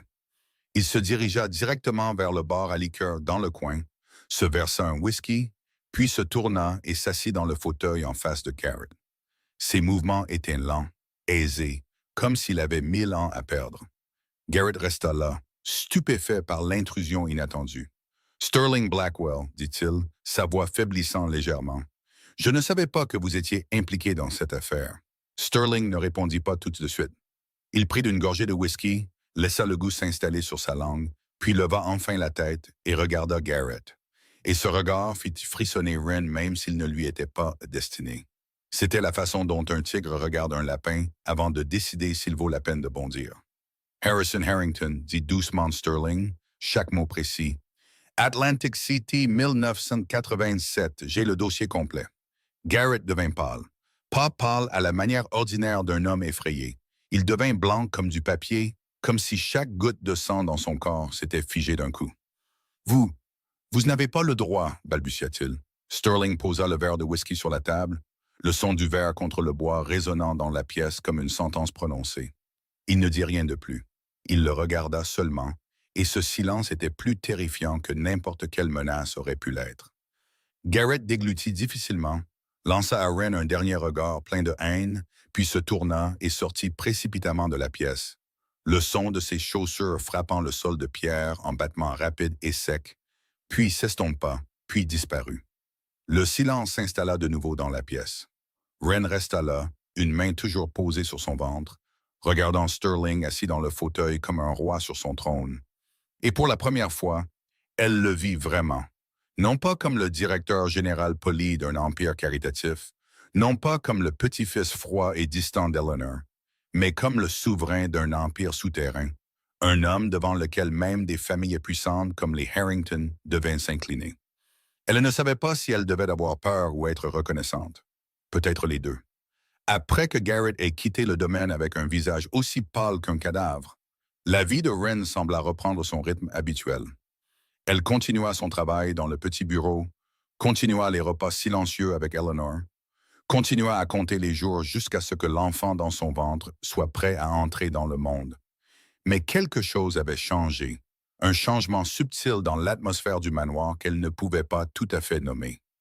Sterling commença à apparaître plus souvent dans son champ de vision, non pas lors de réunions arrangées ou de longues conversations, mais dans de brefs moments dispersés tout au long de la journée. Il passait devant son bureau le matin, s'arrêtant une fraction de seconde avant de continuer. Il s'asseyait en bout de table pendant les dîners et ne partait plus à la hâte comme il le faisait autrefois. Il apparaissait dans la bibliothèque au moment même où elle cherchait un livre, comme s'il avait un sixième sens pour son emploi du temps. Wren ne savait pas si c'était accidentel ou délibéré. Elle savait seulement qu'à chaque fois que leurs yeux se croisaient, elle ne ressentait plus de peur ou de gêne. Au lieu de cela, il y avait quelque chose de plus chaleureux, de plus familier, comme deux étrangers apprenant lentement à exister dans le même espace. Une nuit, alors que la lune était haute dans un ciel sans nuages et que le sommeil refusait de venir, Wren enfila une poule et sortit sur le balcon. Mais le balcon ne suffisait pas. Elle avait besoin d'air plus frais, besoin de sentir le sol sous ses pieds. Alors, elle descendit dans le jardin. Le banc de pierre à côté de la fontaine était déjà occupé. Sterling était assis là, une main reposant le long du dossier du banc, les yeux levés vers le ciel étoilé, comme s'il cherchait des réponses à des questions que personne n'osait poser à voix haute. Il ne se tourna pas quand il entendit ses pas sur le gravier, mais il ne partit pas non plus. Wren hésita un instant, puis s'approcha et s'assit à côté de lui, laissant juste assez d'espace entre eux pour rester convenable. Aucun d'eux ne parla. Il n'y eut pas de salutation, pas de questions polies, rien du tout pour troubler le calme de la nuit. Ils restèrent simplement assis là, deux silhouettes solitaires sous le clair de lune argentée, écoutant le doux murmure de l'eau de la fontaine et le vent chuchotant à travers les arbres. Et pour la première fois, le silence entre eux n'était plus lourd. Il devint facile, même réconfortant, comme une couverture chaude enroulée autour de deux âmes déjà épuisées par leur propre bataille. De la fenêtre de la chambre au deuxième étage, Eleanor se tenait à regarder les deux dans le jardin avec le plus léger des sourires sur les lèvres. Le clair de lune touchait ses cheveux d'argent et ses yeux brillaient de quelque chose qui ressemblait beaucoup à de la satisfaction. Son plan fonctionnait. Elle n'avait pas invité Wren ici seulement pour rembourser une dette envers son père. Elle l'avait invité parce qu'elle avait vu quelque chose dont son petit-fils avait besoin et qu'il ne savait pas comment chercher par lui-même. Cette nuit-là, lorsque Wren retourna dans sa chambre après près de 2 heures assise en silence à côté de Sterling, elle ressentit quelque chose qu'elle avait oublié depuis très longtemps. La sécurité. Elle ne se sentait plus comme une fugitive se cachant dans un abri emprunté. Elle commençait à se sentir comme si elle avait sa place ici. Mais à des centaines de kilomètres de là, dans un autre manoir Harrington, Harrington Sr. était assis dans son bureau, le visage rouge de fureur. Il venait d'entendre le rapport de Garrett sur la rencontre désastreuse au domaine Blackwell, et chaque mot avait entaillé sa fierté comme une lame. Blackwell osait menacer sa famille, osait évoquer Atlantic City. Il frappa du poing sur le bureau, renversant le verre de vin qui s'y trouvait. Le vin rouge se répandit sur la nappe blanche comme du sang. Il n'acceptait pas la défaite, ne l'avait jamais fait, et si la loi ne pouvait plus être utilisée, il utiliserait d'autres moyens. Il attrapa le téléphone et composa un numéro familier. Lorsque la personne à l'autre bout du fil répondit, sa voix était froide comme la glace. « J'ai besoin de vos hommes et je les veux discrets. » Madame Thornton travaillait pour la famille Blackwell depuis 15 ans. Elle avait été témoin du chagrin d'Eleanor après la perte de son mari, témoin de la transformation de Sterling, d'un jeune homme brisé de 19 ans en l'homme froid qu'il était devenu aujourd'hui. Témoin de ce manoir passant par le printemps, l'été, l'automne et l'hiver encore et encore. Elle aimait cette famille comme si c'était la sienne, mais dans sa famille de sang, il ne restait qu'une seule personne. Son fils, Daniel, 32 ans, beau, intelligent, et porteur de la maladie de la dépendance au jeu qu'elle avait essayé de cacher pendant 10 ans. L'appel arriva à 2 heures du matin, alors que tout le domaine dormait. Madame Thornton répondit avec des mains tremblantes, et la voix à l'autre bout du fil fit glacer le sang dans ses veines. Ils lui dirent que Daniel était entre leurs mains. Il devait 800 000 $ dans un casino où la famille Harrington détenait une participation. Et dans 72 heures, si l'argent n'était pas payé, son fils disparaîtrait. Pas disparaître dans le sens de s'enfuir, disparaître dans le sens où personne ne le retrouverait jamais. Elle s'effondra sur le bord du lit, le téléphone toujours pressé contre son oreille, des larmes coulant silencieusement sur son visage. Elle n'avait pas 800 000 $. Elle ne gagnerait jamais autant de toute sa vie. Elle pouvait demander à Eleanor, mais elle savait qu'il n'y aurait aucun moyen d'expliquer pourquoi elle avait besoin d'une somme aussi énorme sans révéler le secret honteux de son fils. Puis la voix à l'autre bout du fil offrit une autre option. Pas d'argent, seulement des informations sur la femme séjournant au domaine Blackwell, son emploi du temps, les moments où elle était seule, l'emplacement des caméras de sécurité, l'horaire de patrouille des gardes et toute faiblesse dans le système de sécurité que Madame Thornton connaissait. En échange, Daniel serait libéré et toutes ses dettes seraient effacées. Madame Thornton resta assise dans l'obscurité toute la nuit, déchirée entre la loyauté et la maternité. Elle pensa à Eleanor, qui l'avait traitée comme une famille, l'avait aidée à la mort de son mari, lui avait donné un travail stable et un foyer chaleureux. Elle pensa à Sterling, le garçon solitaire qu'elle avait vu grandir, qu'elle avait observé en silence essayant de guérir des blessures que personne d'autre ne pouvait voir. Et elle pensa à Wren, la jeune femme enceinte aux yeux tristes, qui la remerciait chaque fois qu'elle lui apportait le petit déjeuner dans sa chambre, qui lui souriait comme si elle comptait. Mais ensuite, elle pensa à Daniel, son fils unique, l'enfant qu'elle avait mis au monde dans la douleur, élevé avec de la sueur et des larmes, aimé sans condition, peu importe le nombre d'erreurs qu'il commettait. 800 000 $ de dettes de jeu. Elle savait depuis longtemps que ce jour viendrait, mais elle n'avait jamais imaginé qu'il viendrait comme ça. Au moment où la première lueur de l'aube apparut à l'horizon, Madame Thornton avait pris sa décision. Elle rappela le numéro et, d'une voix rendue rauque par une nuit de pleurs, elle accepta le marché. Elle leur dit tout, l'emploi du temps de Wren, les moments où elle était seule au bureau ou à la bibliothèque, l'emplacement des caméras qu'elle connaissait par cœur après 15 ans de service, les heures de patrouille du personnel de sécurité et surtout, la serre derrière le domaine, où peu de gens passaient et où il n'y avait pas de caméras de surveillance. Le lendemain, Madame Thornton rencontra Wren dans le couloir avec le même sourire chaleureux qu'elle portait toujours. « Mademoiselle Wren, les fleurs du salon sont toutes fanées, dit-elle doucement. La serre à l'arrière a de belles nouvelles roses en fleurs. Voudriez-vous aller en choisir quelques-unes? L'air frais serait bon pour le bébé aussi. » Wren sourit sans le moindre soupçon. Oui, merci, Madame Thornton, répondit-elle, puis se dirigea vers la porte arrière menant au jardin. Madame Thornton se tint à la fenêtre et regarda la jeune femme descendre le chemin de gravier vers la serre. Des larmes coulèrent sur ses joues, mais elle ne rappela pas Wren. Elle ne le pouvait pas. Lorsque Wren disparut derrière la ligne d'arbres, Madame Thornton se détourna, se couvrant le visage de ses deux mains, essayant d'étouffer le sanglot qui montait dans sa gorge. « Pardonnez-moi, murmura-t-elle à personne en particulier. « S'il vous plaît, pardonnez-moi. » Et Wren, soulagé et sans méfiance, entra dans la serre sans savoir que l'obscurité l'attendait derrière les rosiers. Tard cet après-midi-là, le ciel avait déjà commencé à prendre la couleur gris cendre de l'hiver approchant. Les jours raccourcissaient, et lorsque Wren entra dans la serre derrière le domaine, la lumière naturelle était si faible que les lampes jaunes s'allumèrent automatiquement, répandant une lueur douce et chaude dans l'espace. Elle prit une profonde inspiration, laissant l'odeur de la terre humide et des roses remplir ses poumons, sentant la paix rare que cet endroit semblait toujours offrir.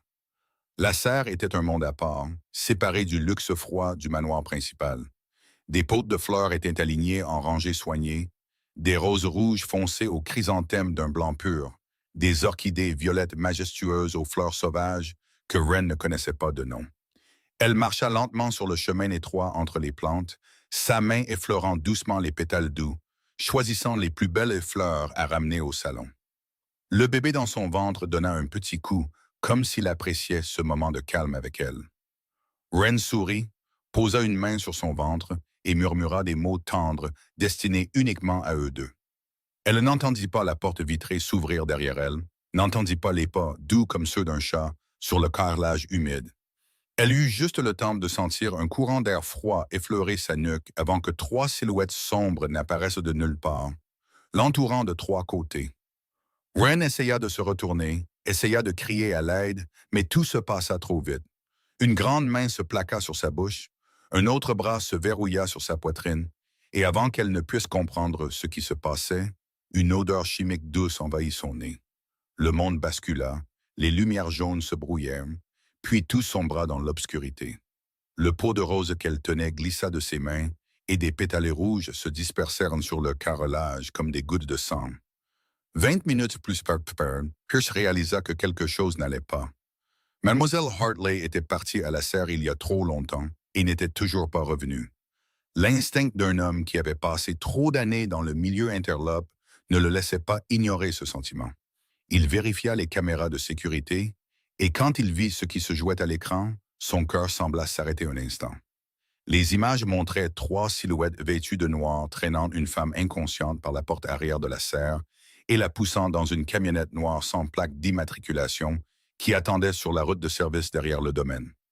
L'heure d'attache sur les images indiquait 23 minutes plus tôt. Pierce courut.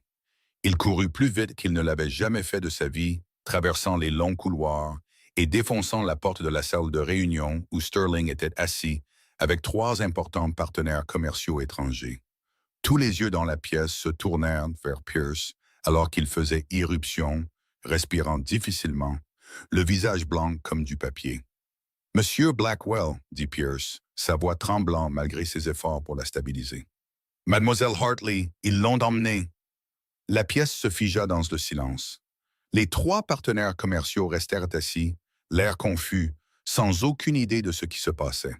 Mais Sterling comprit. Il comprit dès l'instant où Pierce ouvrit la bouche.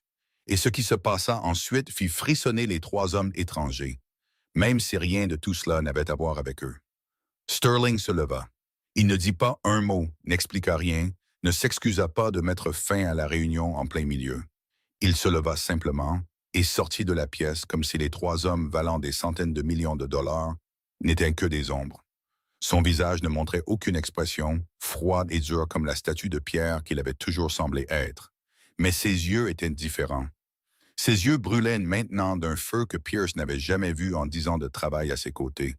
Ce n'était pas une colère ordinaire.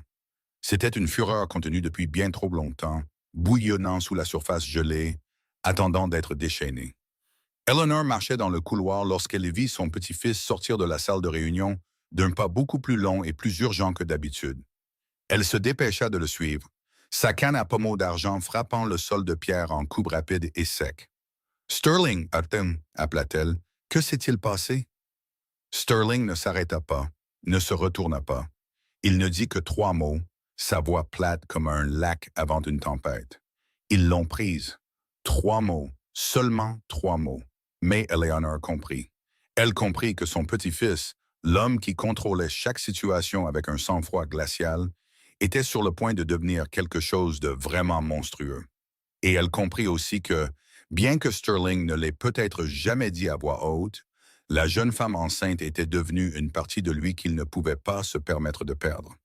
Sterling s'arrêta au bout du couloir et se tourna pour regarder Pierce qui se tenait derrière lui. Ses yeux n'étaient plus glacials. Ils étaient un enfer gelé, le genre où personne n'entre et ne revient entier. « Trouve qui a fait ça, dit-il, sa voix froide comme une lame aiguisée. Rassemble tout le monde et prépare tout. » Pierce hocha la tête une fois et disparut dans l'ombre. Dans l'heure qui suivit, le domaine Blackwell se transforma en un véritable centre de commandement. Des hommes que Wren n'avait jamais vus commencèrent à apparaître de toutes les directions. Chacun portait la même expression tendue d'homme prêt pour la guerre. La chasse avait commencé et Sterling Blackwell n'allait pas s'arrêter avant de l'avoir trouvé. La première heure passa dans un chaos organisé. Sterling se tenait au milieu de son bureau, les 2 mains appuyées sur le bureau, regardant la carte de la région étalée devant lui. Autour de lui, 30 hommes s'étaient rassemblés au complet, des visages familiers que Wren n'avait jamais vus pendant son séjour au domaine. Ils étaient venus de partout, chacun portant la même expression tendue et les mêmes yeux prêts pour la guerre. Personne ne parlait beaucoup. Personne n'en avait besoin. Sterling donnait des ordres d'une voix stable, sans crier, sans rien claquer, sans montrer le moindre signe de perte de contrôle. Mais c'était ce calme qui était le plus terrifiant. Tout le monde savait que lorsque Sterling Blackwell devenait silencieux, l'enfer était sur le point d'ouvrir ses portes. Pierce allait et venait entre les groupes, assignant des tâches, vérifiant les armes, contactant des sources clandestines à travers la ville. Le réseau Blackwell s'étendait plus loin que quiconque pouvait l'imaginer. Et en 1 heure, chaque œil et chaque oreille du monde interlope cherchaient la camionnette noire et la femme enceinte qui avait été enlevée. La 2e heure apporta une découverte douloureuse. Lorsque Pierce examina à nouveau l'ensemble du système de caméras de sécurité, il remarqua quelque chose d'inhabituel. La caméra couvrant la zone de la serre avait été éteinte exactement 15 minutes avant que Wren n'entre, puis rallumée après sa disparition. Seul quelqu'un de l'intérieur aurait pu faire ça. Les soupçons se resserrèrent rapidement sur la seule personne qui avait à la fois accès aux caméras et une raison de suggérer que Wren aille à la serre à ce moment précis. Madame Thornton fut amenée dans le bureau de Sterling moins de 10 minutes plus tard. Elle ne nia pas, n'essaya pas de se défendre.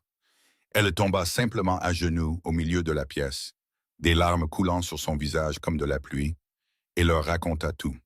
À propos de Daniel, de la dette de 85 000 $, des menaces des hommes de Harrington, du choix impossible entre la loyauté et la maternité. Sterling resta là à écouter, son visage inexpressif comme de la pierre. Quand elle eut fini, il resta silencieux pendant un long moment, assez longtemps pour que tout le monde dans la pièce retienne son souffle et attende. Puis il parla, sa voix plate et immobile comme de l'eau dans une bouteille. « Vous ferez face aux conséquences plus tard, dit-il. Maintenant, dites-moi tout. Où l'ont-ils emmené? Combien d'hommes y avait-il? Étaient-ils armés? Tout ce que vous savez. » Madame Thornton leur raconta tout ce qu'elle avait entendu au téléphone et tout ce qu'elle avait deviné de leur façon d'agir. Ce n'était pas grand-chose, mais c'était suffisant pour que Pierce commence à affiner la recherche. À la 3e heure, une source au docks signala qu'une camionnette noire avait été vue se dirigeant vers la périphérie, vers le quartier industriel abandonné à la lisière de la ville. Pierce vérifia les registres de propriété et trouva un vieil entrepôt appartenant sur le papier à une petite entreprise de transport. Mais en creusant plus profondément, cette entreprise s'avéra appartenir à une société mère dans laquelle les Harrington détenaient des parts majoritaires. Sterling se leva et attrapa la veste en cuir noir accrochée au crochet à côté de la porte. Ses mouvements étaient lents et délibérés, comme un général se préparant à entrer dans une bataille finale. À la 4e heure, juste au moment où Sterling s'apprêtait à monter dans la voiture, Eleanor l'arrêta à la porte. Elle se tenait là avec sa canne d'argent à la main, les yeux pleins d'inquiétude, mais aussi de compréhension. Laisse quelqu'un d'autre y aller, dit-elle, sa voix douce mais ferme. C'est toi qui es en charge. Tu n'as pas besoin d'y aller toi-même. Sterling la coupa, non pas grossièrement, mais sans laisser de place à la discussion. Tu sais que je dois y aller. Eleanor regarda dans les yeux de son petit-fils, et là, elle vit ce qu'elle attendait de voir depuis 30 ans. Non pas la froideur, non pas le calcul, mais le feu d'un homme se battant pour ce qu'il aimait. Elle resta silencieuse un instant, puis hocha la tête. Ramène-la à la maison, dit-elle doucement. Puis elle s'écarta et laissa Sterling passer. À la 5e heure, le convoi Blackwell s'arrêta à 200 mètres de l'entrepôt. Sterling sortit le premier, le clair de lune tombant sur son visage comme de la pierre sculptée en forme humaine. Il ne dit rien, fit seulement un signal, et ses hommes se dispersèrent silencieusement, encerclant le bâtiment de toutes les directions. Ce qui se passa ensuite disparut dans l'obscurité. Personne n'en raconta les détails. Il n'y eut que des pas résonnants dans la nuit vide, puis le choc du métal, des cris étouffés, et enfin le silence.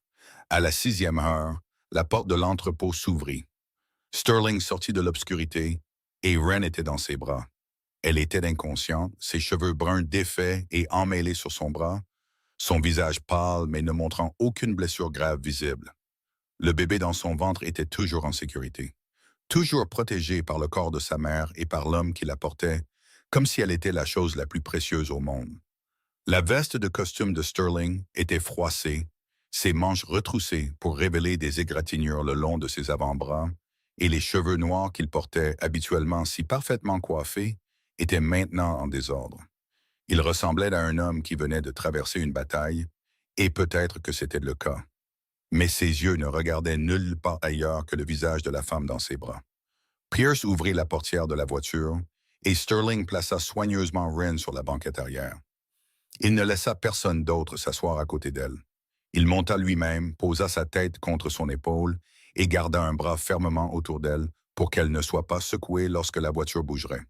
Pendant tout le trajet du retour, il ne la quitta pas des yeux une seule seconde. Il ne se souciait pas de ce qui s'était passé à l'intérieur de l'entrepôt, ne se souciait pas du sort des hommes qui avaient osé poser la main sur elle, ne se souciait pas des Harrington ou des conséquences qui pourraient suivre cette nuit. La seule chose qui lui importait maintenant était sa respiration douce, le battement régulier de son cœur sous le tissu fin de sa robe, le bébé dans son ventre toujours en sécurité. Lorsque le convoi retourna au domaine, Eleanor attendait déjà à l'entrée principale malgré l'heure tardive et le froid glacial de la nuit d'hiver. Elle regarda son petit-fils sortir la femme de la voiture, et elle vit la chose même qu'elle attendait de voir depuis toutes ces années. Sterling Blackwell, l'homme qui avait verrouillé son cœur depuis l'âge de 19 ans, avait enfin ouvert la porte pour que quelqu'un y entre. Tout avait changé. Elle le savait. Et elle savait qu'à partir de cette nuit, le domaine Blackwell ne serait plus jamais le même. Wren ouvrit les yeux, paniqué. L'obscurité inonda sa vision pendant les premières secondes, et le souvenir de mains rudes, de cette odeur chimique douce, d'une impuissance absolue, revint dans son esprit comme une marée violente. Elle était sur le point de crier, de se débattre, mais sa main toucha quelque chose de doux et de familier. De la soie, des draps de lit, la faible odeur de lavande du vase à côté de la fenêtre.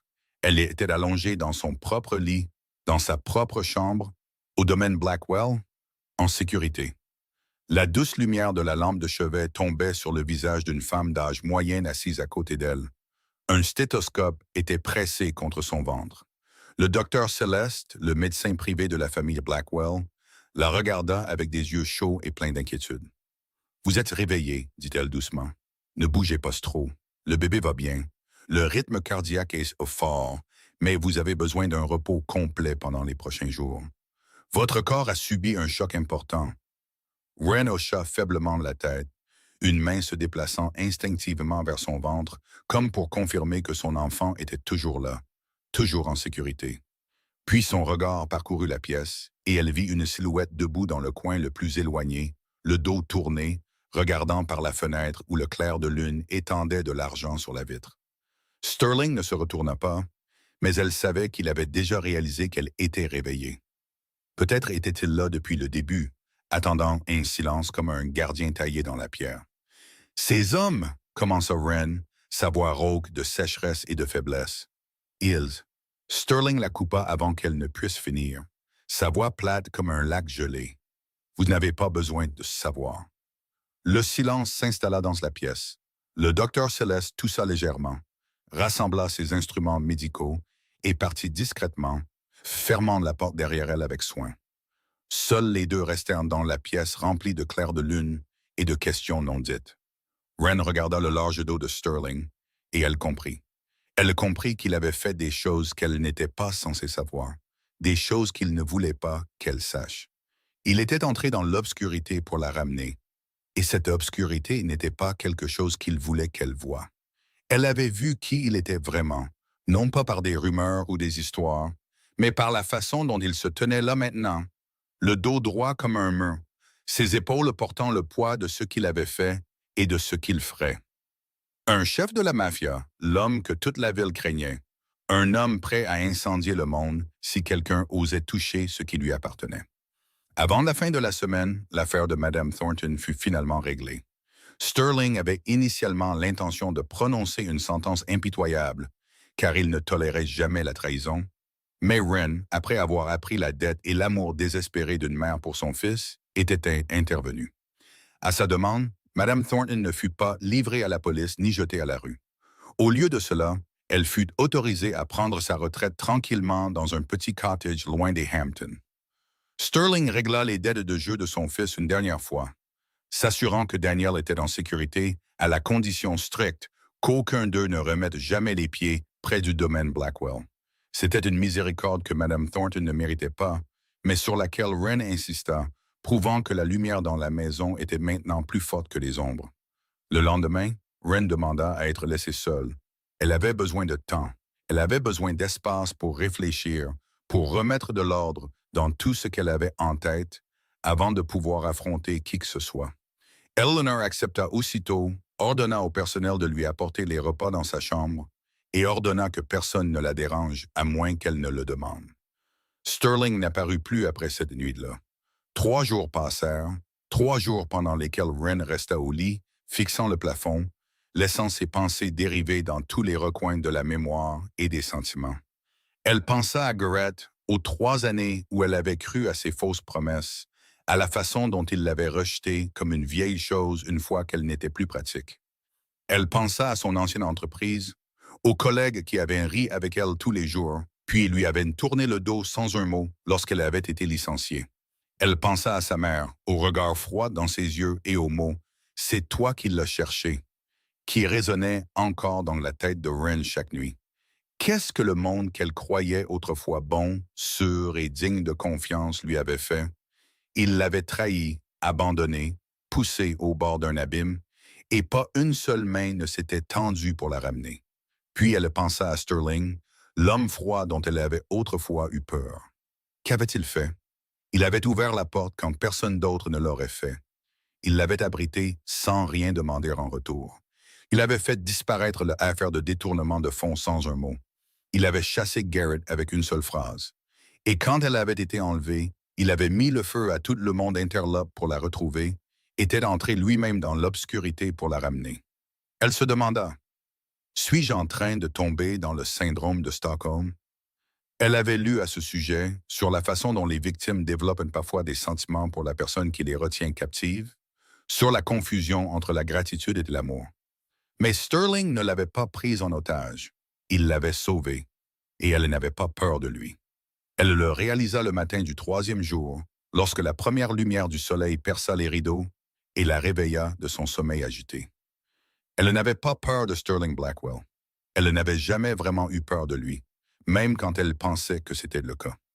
Ce qu'elle craignait, c'était de perdre le sentiment de sécurité qu'il lui donnait, de perdre l'endroit où elle avait enfin commencé à l'appartenir, de perdre l'homme qui l'avait regardé non pas comme un fardeau ou un problème à gérer, mais comme quelqu'un qui valait la peine d'être protégé. Elle sortit du lit, lentement et prudemment maintenant que son corps était plus lourd avec la grossesse. Elle changea de vêtements, se brossa les cheveux et se regarda dans le miroir. La femme qui la regardait n'était plus la fugitive démunie qui s'était tenue aux portes du domaine 2 mois plus tôt. Elle était toujours fatiguée, toujours pâle, Mais dans ses yeux, il y avait quelque chose de nouveau, de la résolution.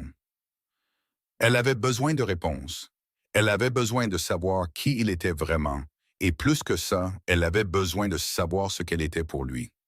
Ren sortit de sa chambre, descendit le couloir familier et s'arrêta devant la porte de la bibliothèque, l'endroit où ils avaient parlé pour la première fois, l'endroit où tout avait commencé à changer. Elle poussa la porte et entra, et il était déjà là, assis dans le fauteuil familier à côté de la cheminée, comme s'il avait su qu'elle viendrait. Sterling ne se leva pas quand elle entra. Il resta simplement assis dans le fauteuil marron foncé, une main reposant sur la coudoir, l'autre tenant un verre de whisky déjà à moitié vide. La lumière du feu dansait sur son visage, projetant des bandes alternées de lumière et d'ombre qui le faisaient ressembler à une peinture en clair-obscur d'un maître du XVIIe siècle. Quand il vit Ren franchir le seuil, il s'arrêta un instant, puis posa doucement le verre de whisky sur la table à côté de lui. Un petit geste, mais pour Sterling Blackwell, c'était sa façon de dire qu'elle avait toute son attention. Ren traversa lentement la vaste bibliothèque, ses chaussures ne faisant aucun bruit sur l'épais tapis, mais elle savait qu'il suivait chacun de ses pas. Elle s'assit dans le fauteuil en face de lui, là où le feu lui réchauffait le visage et donnait à la pièce la plus douce lumière possible. Entre eux, il y avait une distance pas plus large qu'une longueur de bras, mais on aurait dit qu'un océan de choses non dites s'y trouvait. « J'ai besoin de savoir », parla Ren la première, sa voix douce mais stable. « Qui êtes-vous vraiment ?» Sterling ne répondit pas tout de suite. Il la regarda longuement, ses yeux vacillant à la lumière du feu, comme s'il pesait si elle avait mérité la vérité. Puis il se pencha en avant, les deux coudes appuyés sur ses genoux, son regard fixé sur le sien. « Je suis l'homme que toute cette ville craint, » dit-il, sa voix profonde comme une cloche de bronze sonnant dans la nuit. « Je suis celui qui signe des décisions que personne n'ose mentionner.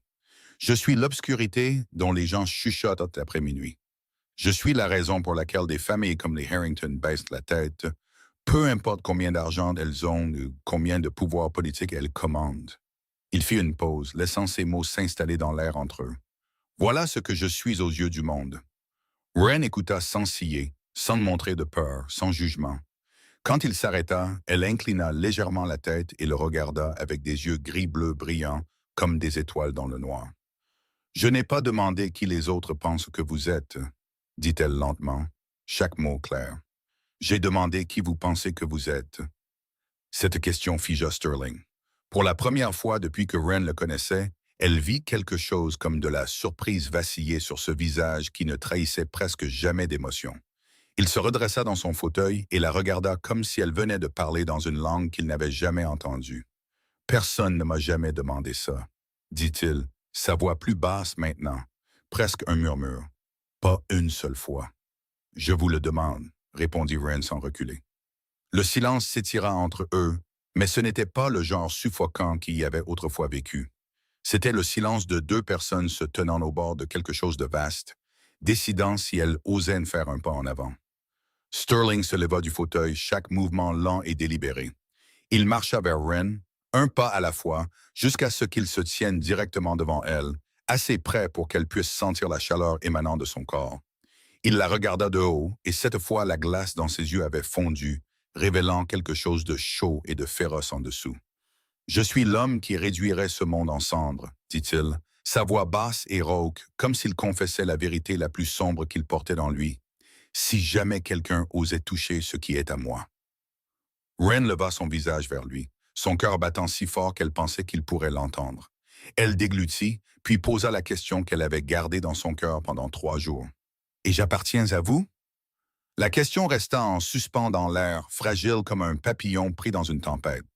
Sterling la regarda, et à ce moment-là, tous les murs qu'il avait construits pendant 33 ans semblaient en s'effondrer. Il ne ressemblait plus à un puissant parrain de la mafia.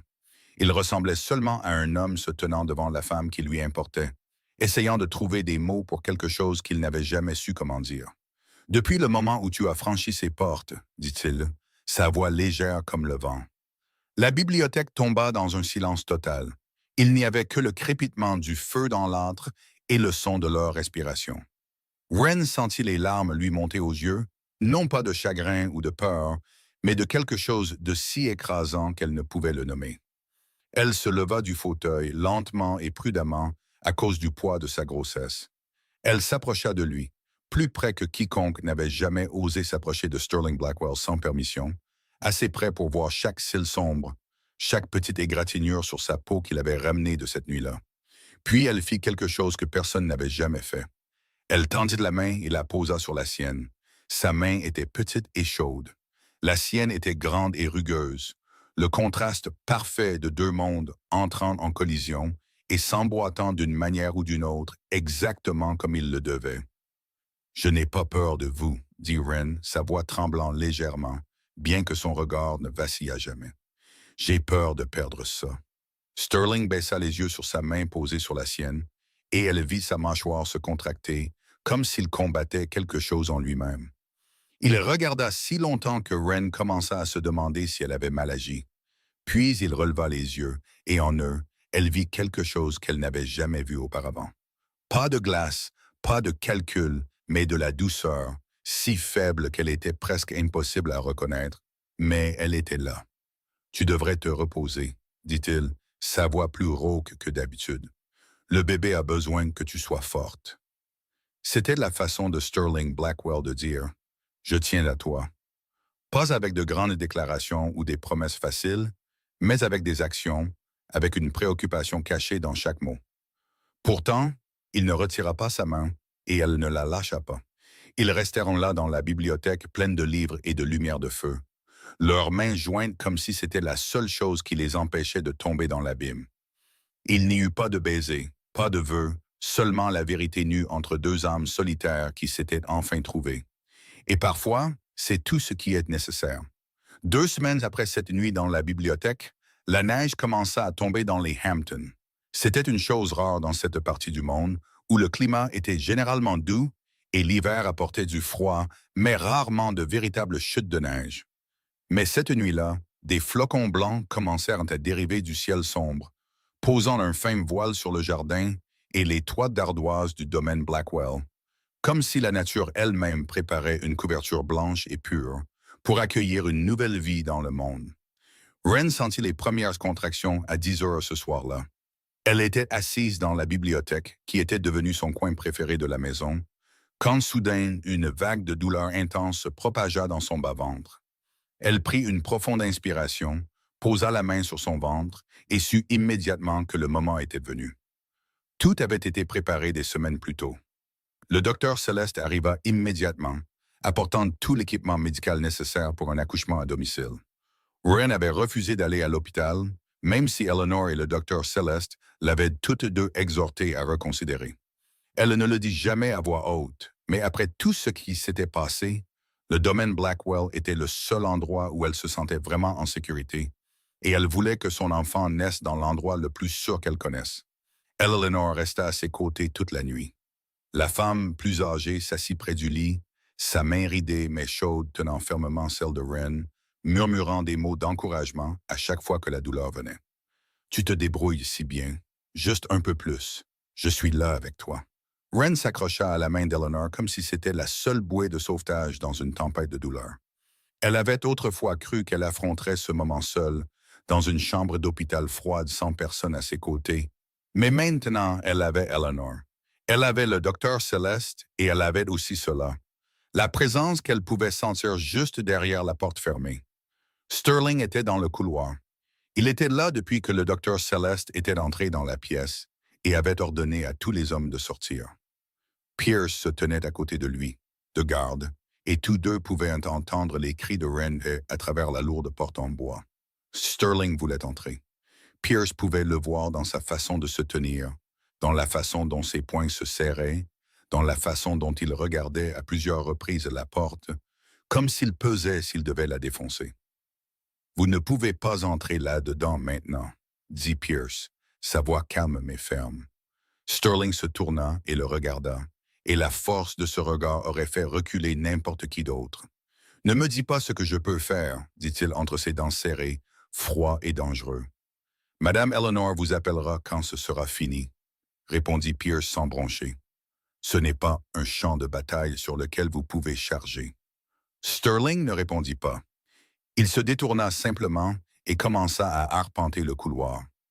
ses longues enjambées urgentes comme celles d'un loup pris au piège dans une cage. Il n'était pas habitué à ce sentiment d'impuissance.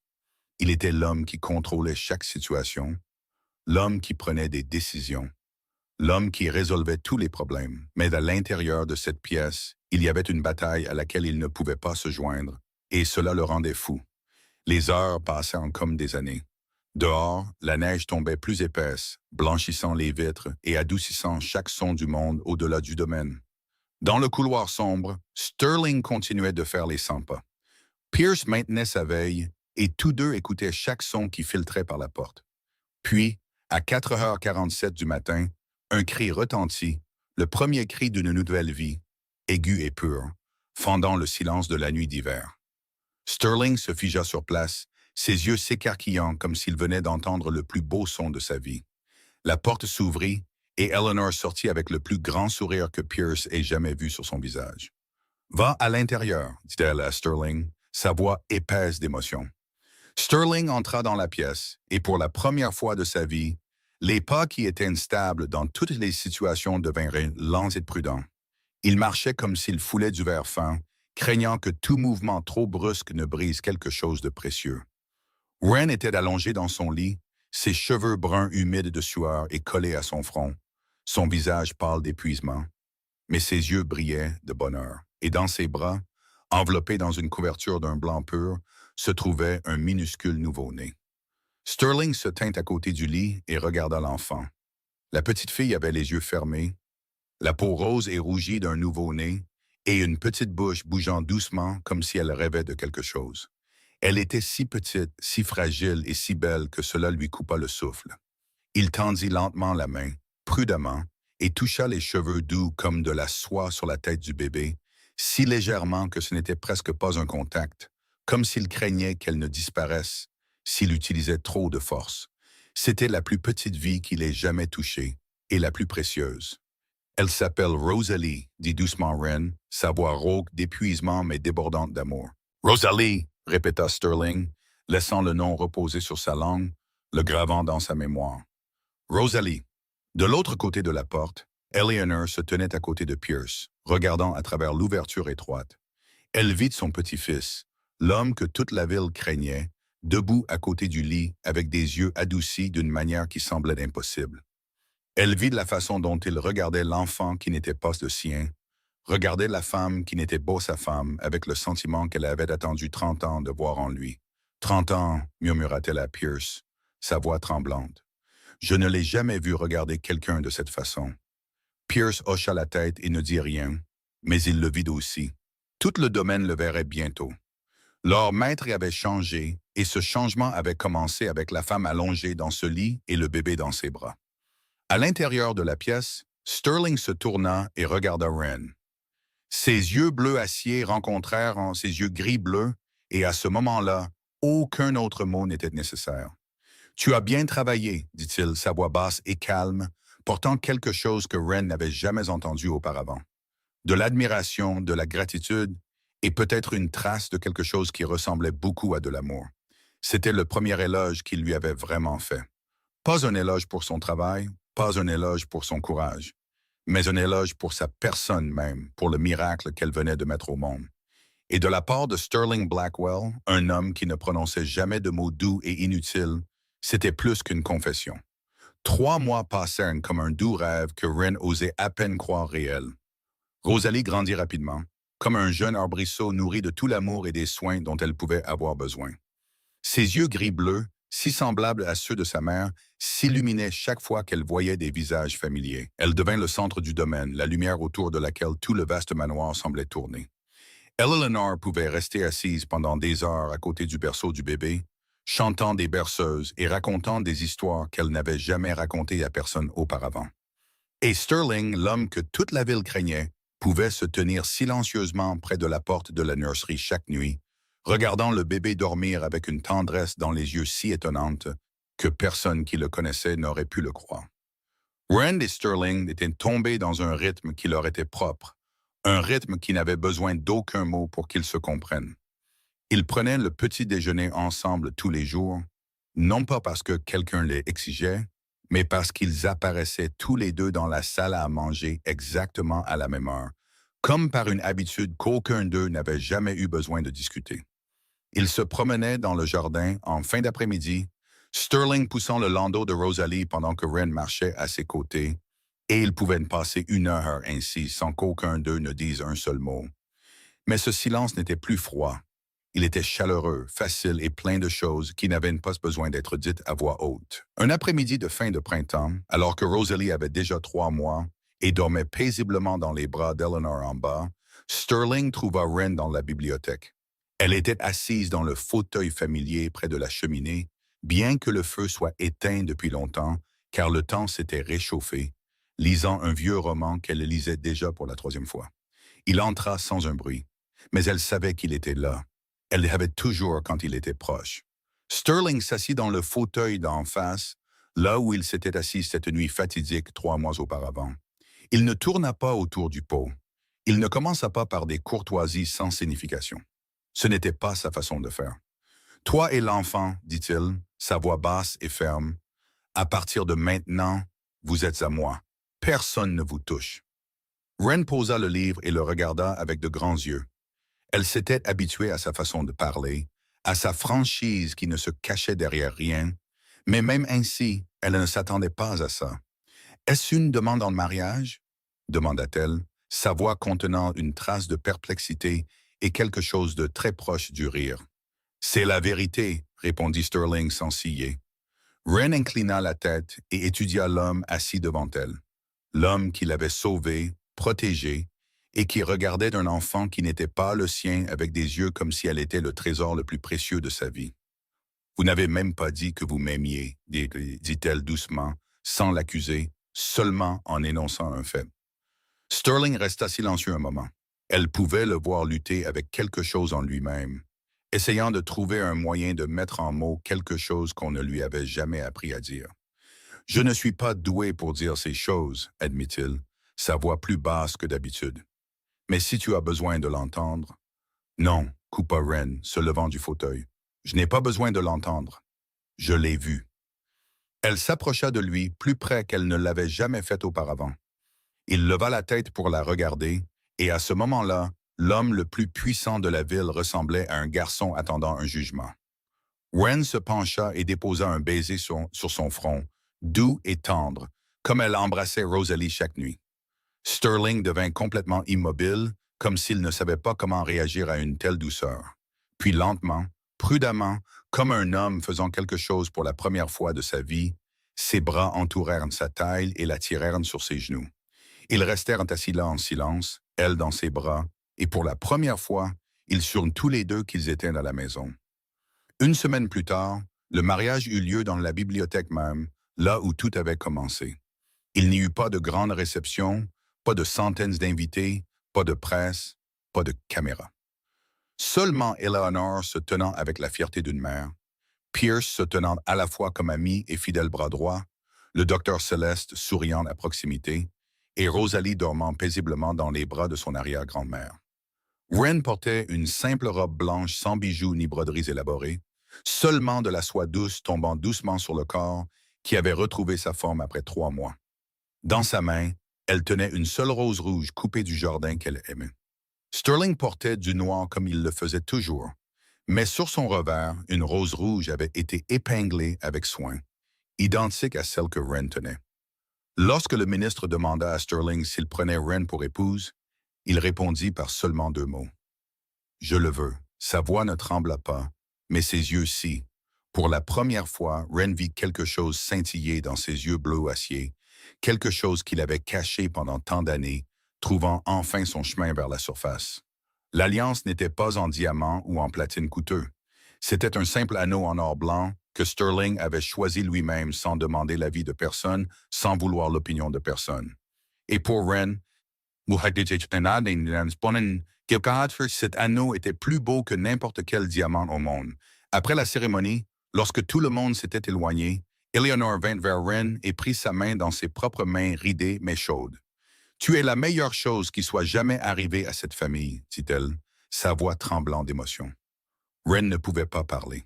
Elle ne pouvait que serrer Eleanor dans ses bras et laissait ses larmes tomber sur l'épaule de la femme plus âgée. Des larmes de bonheur, de gratitude et d'un cœur qui avait enfin trouvé l'endroit où il appartenait. 2 ans passèrent aussi vite qu'un oiseau volant devant une fenêtre de printemps. Le domaine Blackwell était maintenant rempli des rires d'enfants, du bruit de petits pieds courant dans les couloirs, des cris de maman et papa résonnant le matin et le soir. Rosalie avait maintenant 2 ans, une adorable petite fille avec les cheveux bruns de sa mère et des yeux brillants comme le ciel après la pluie. Elle pouvait bavarder toute la journée et son auditeur le plus patient n'était autre qu'Eleanor. Et puis, il y avait Bennett, le fils de Wren et Sterling, né 10 mois après le mariage. Il avait des yeux bleus profonds comme son père et une nature calme si semblable à celle de Sterling que quiconque le voyait devait sourire. Tandis que Rosalie ne cessait de parler, Bennett s'asseyait simplement et regardait, ses grands yeux ronds suivant tout ce qui l'entourait, avec la concentration d'un adulte vivant dans le corps d'un bébé. Sterling traitait les 2 enfants de la même manière, ne distinguant jamais entre Rosalie, qui n'était pas de son sang, et Bennett, qui portait son nom et sa lignée. Ils étaient tous les 2 ses enfants. Ils lui appartenaient tous les 2.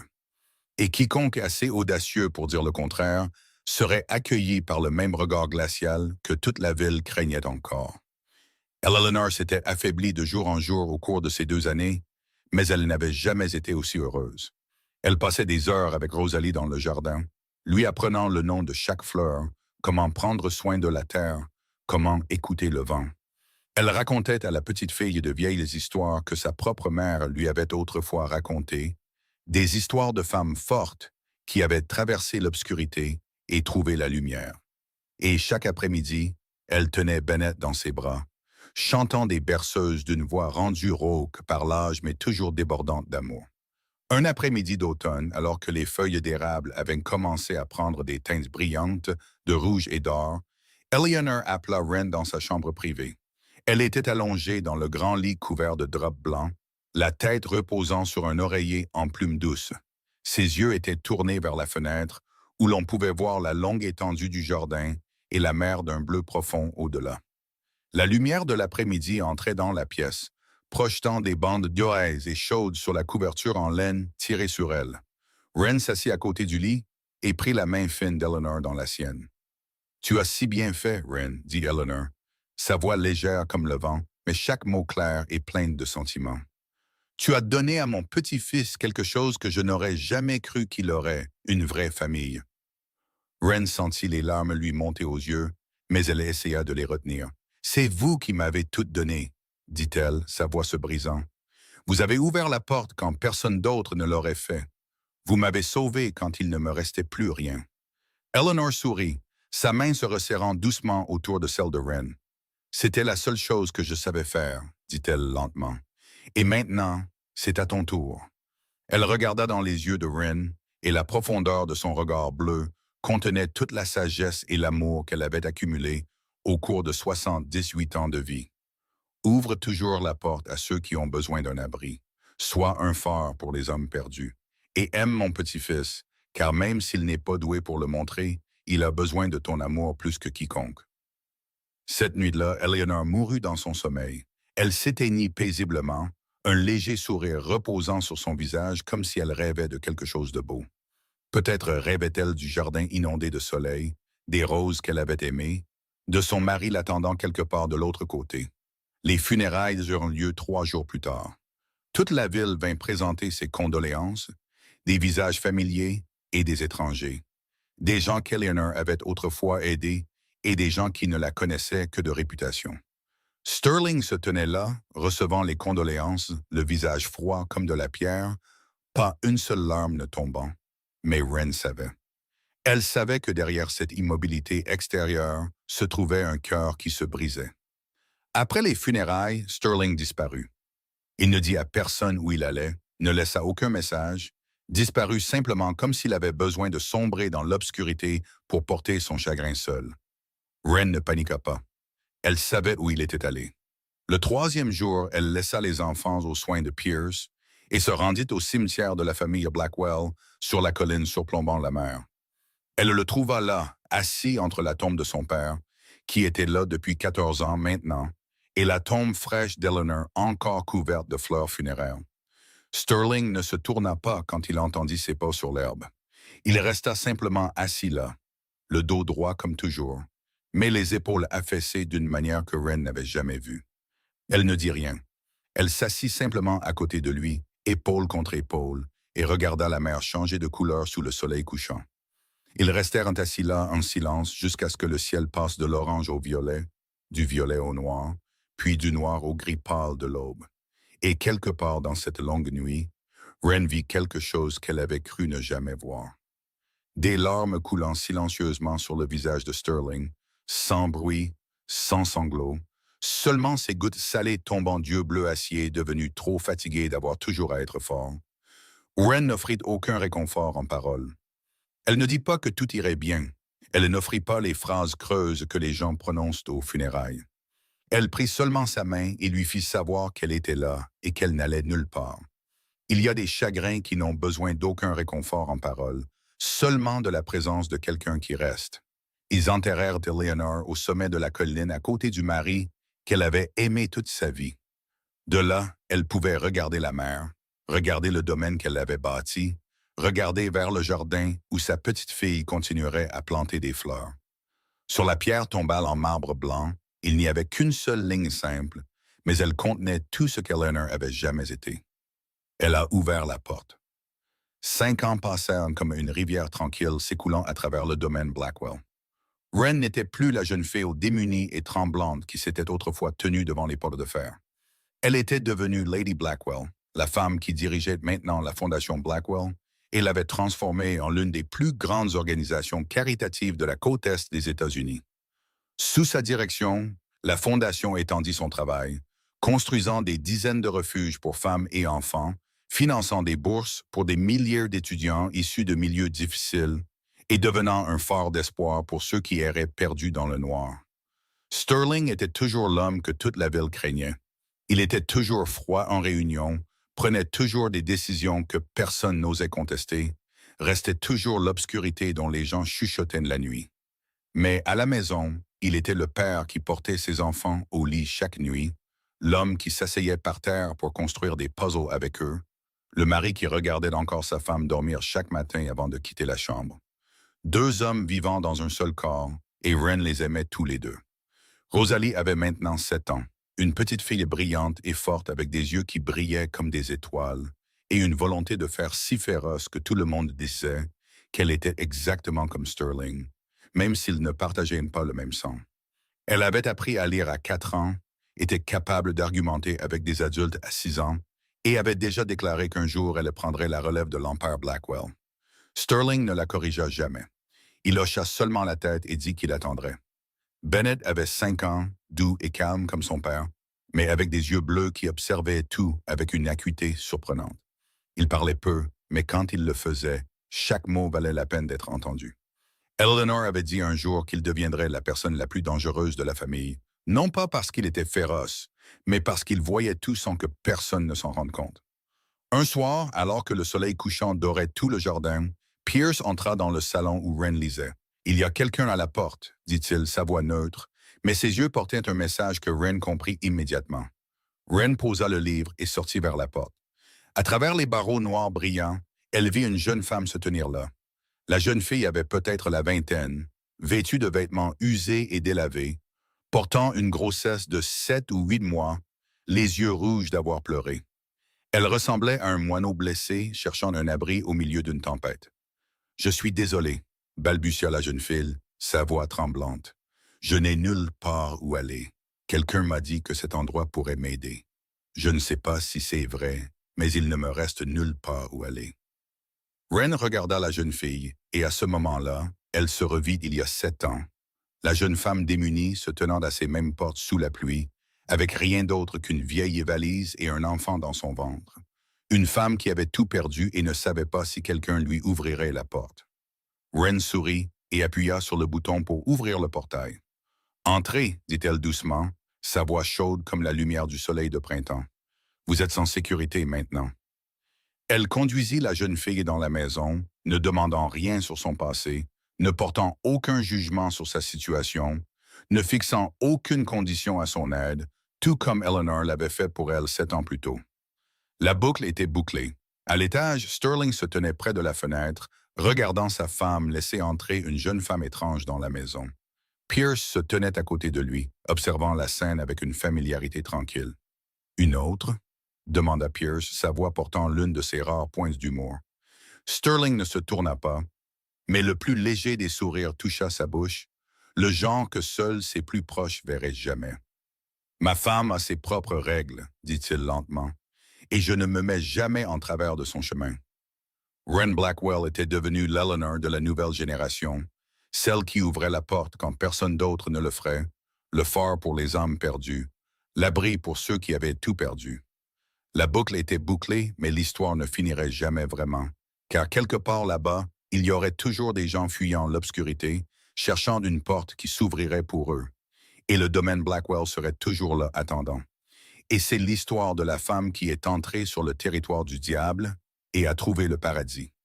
Une histoire sur l'amour qui grandit en silence, sur le salut venant du dernier endroit où l'on s'y attendait, et sur le cycle de la gentillesse transmis d'une génération à l'autre. Si cette histoire a touché votre cœur, s'il vous plaît, appuyez sur le bouton j'aime et partagez-la pour que plus de gens puissent l'entendre. N'oubliez pas de vous abonner à la chaîne et d'activer les notifications pour ne pas manquer d'autres histoires captivantes chaque jour. Comment cette histoire vous a-t-elle fait sentir? Quel personnage vous a le plus impressionné? Quel moment vous a le plus ému? Partagez vos pensées dans les commentaires ci-dessous.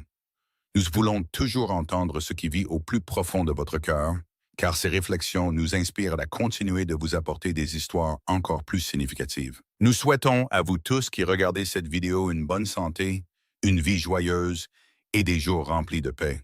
Merci d'avoir été avec nous. Au revoir et à la prochaine vidéo.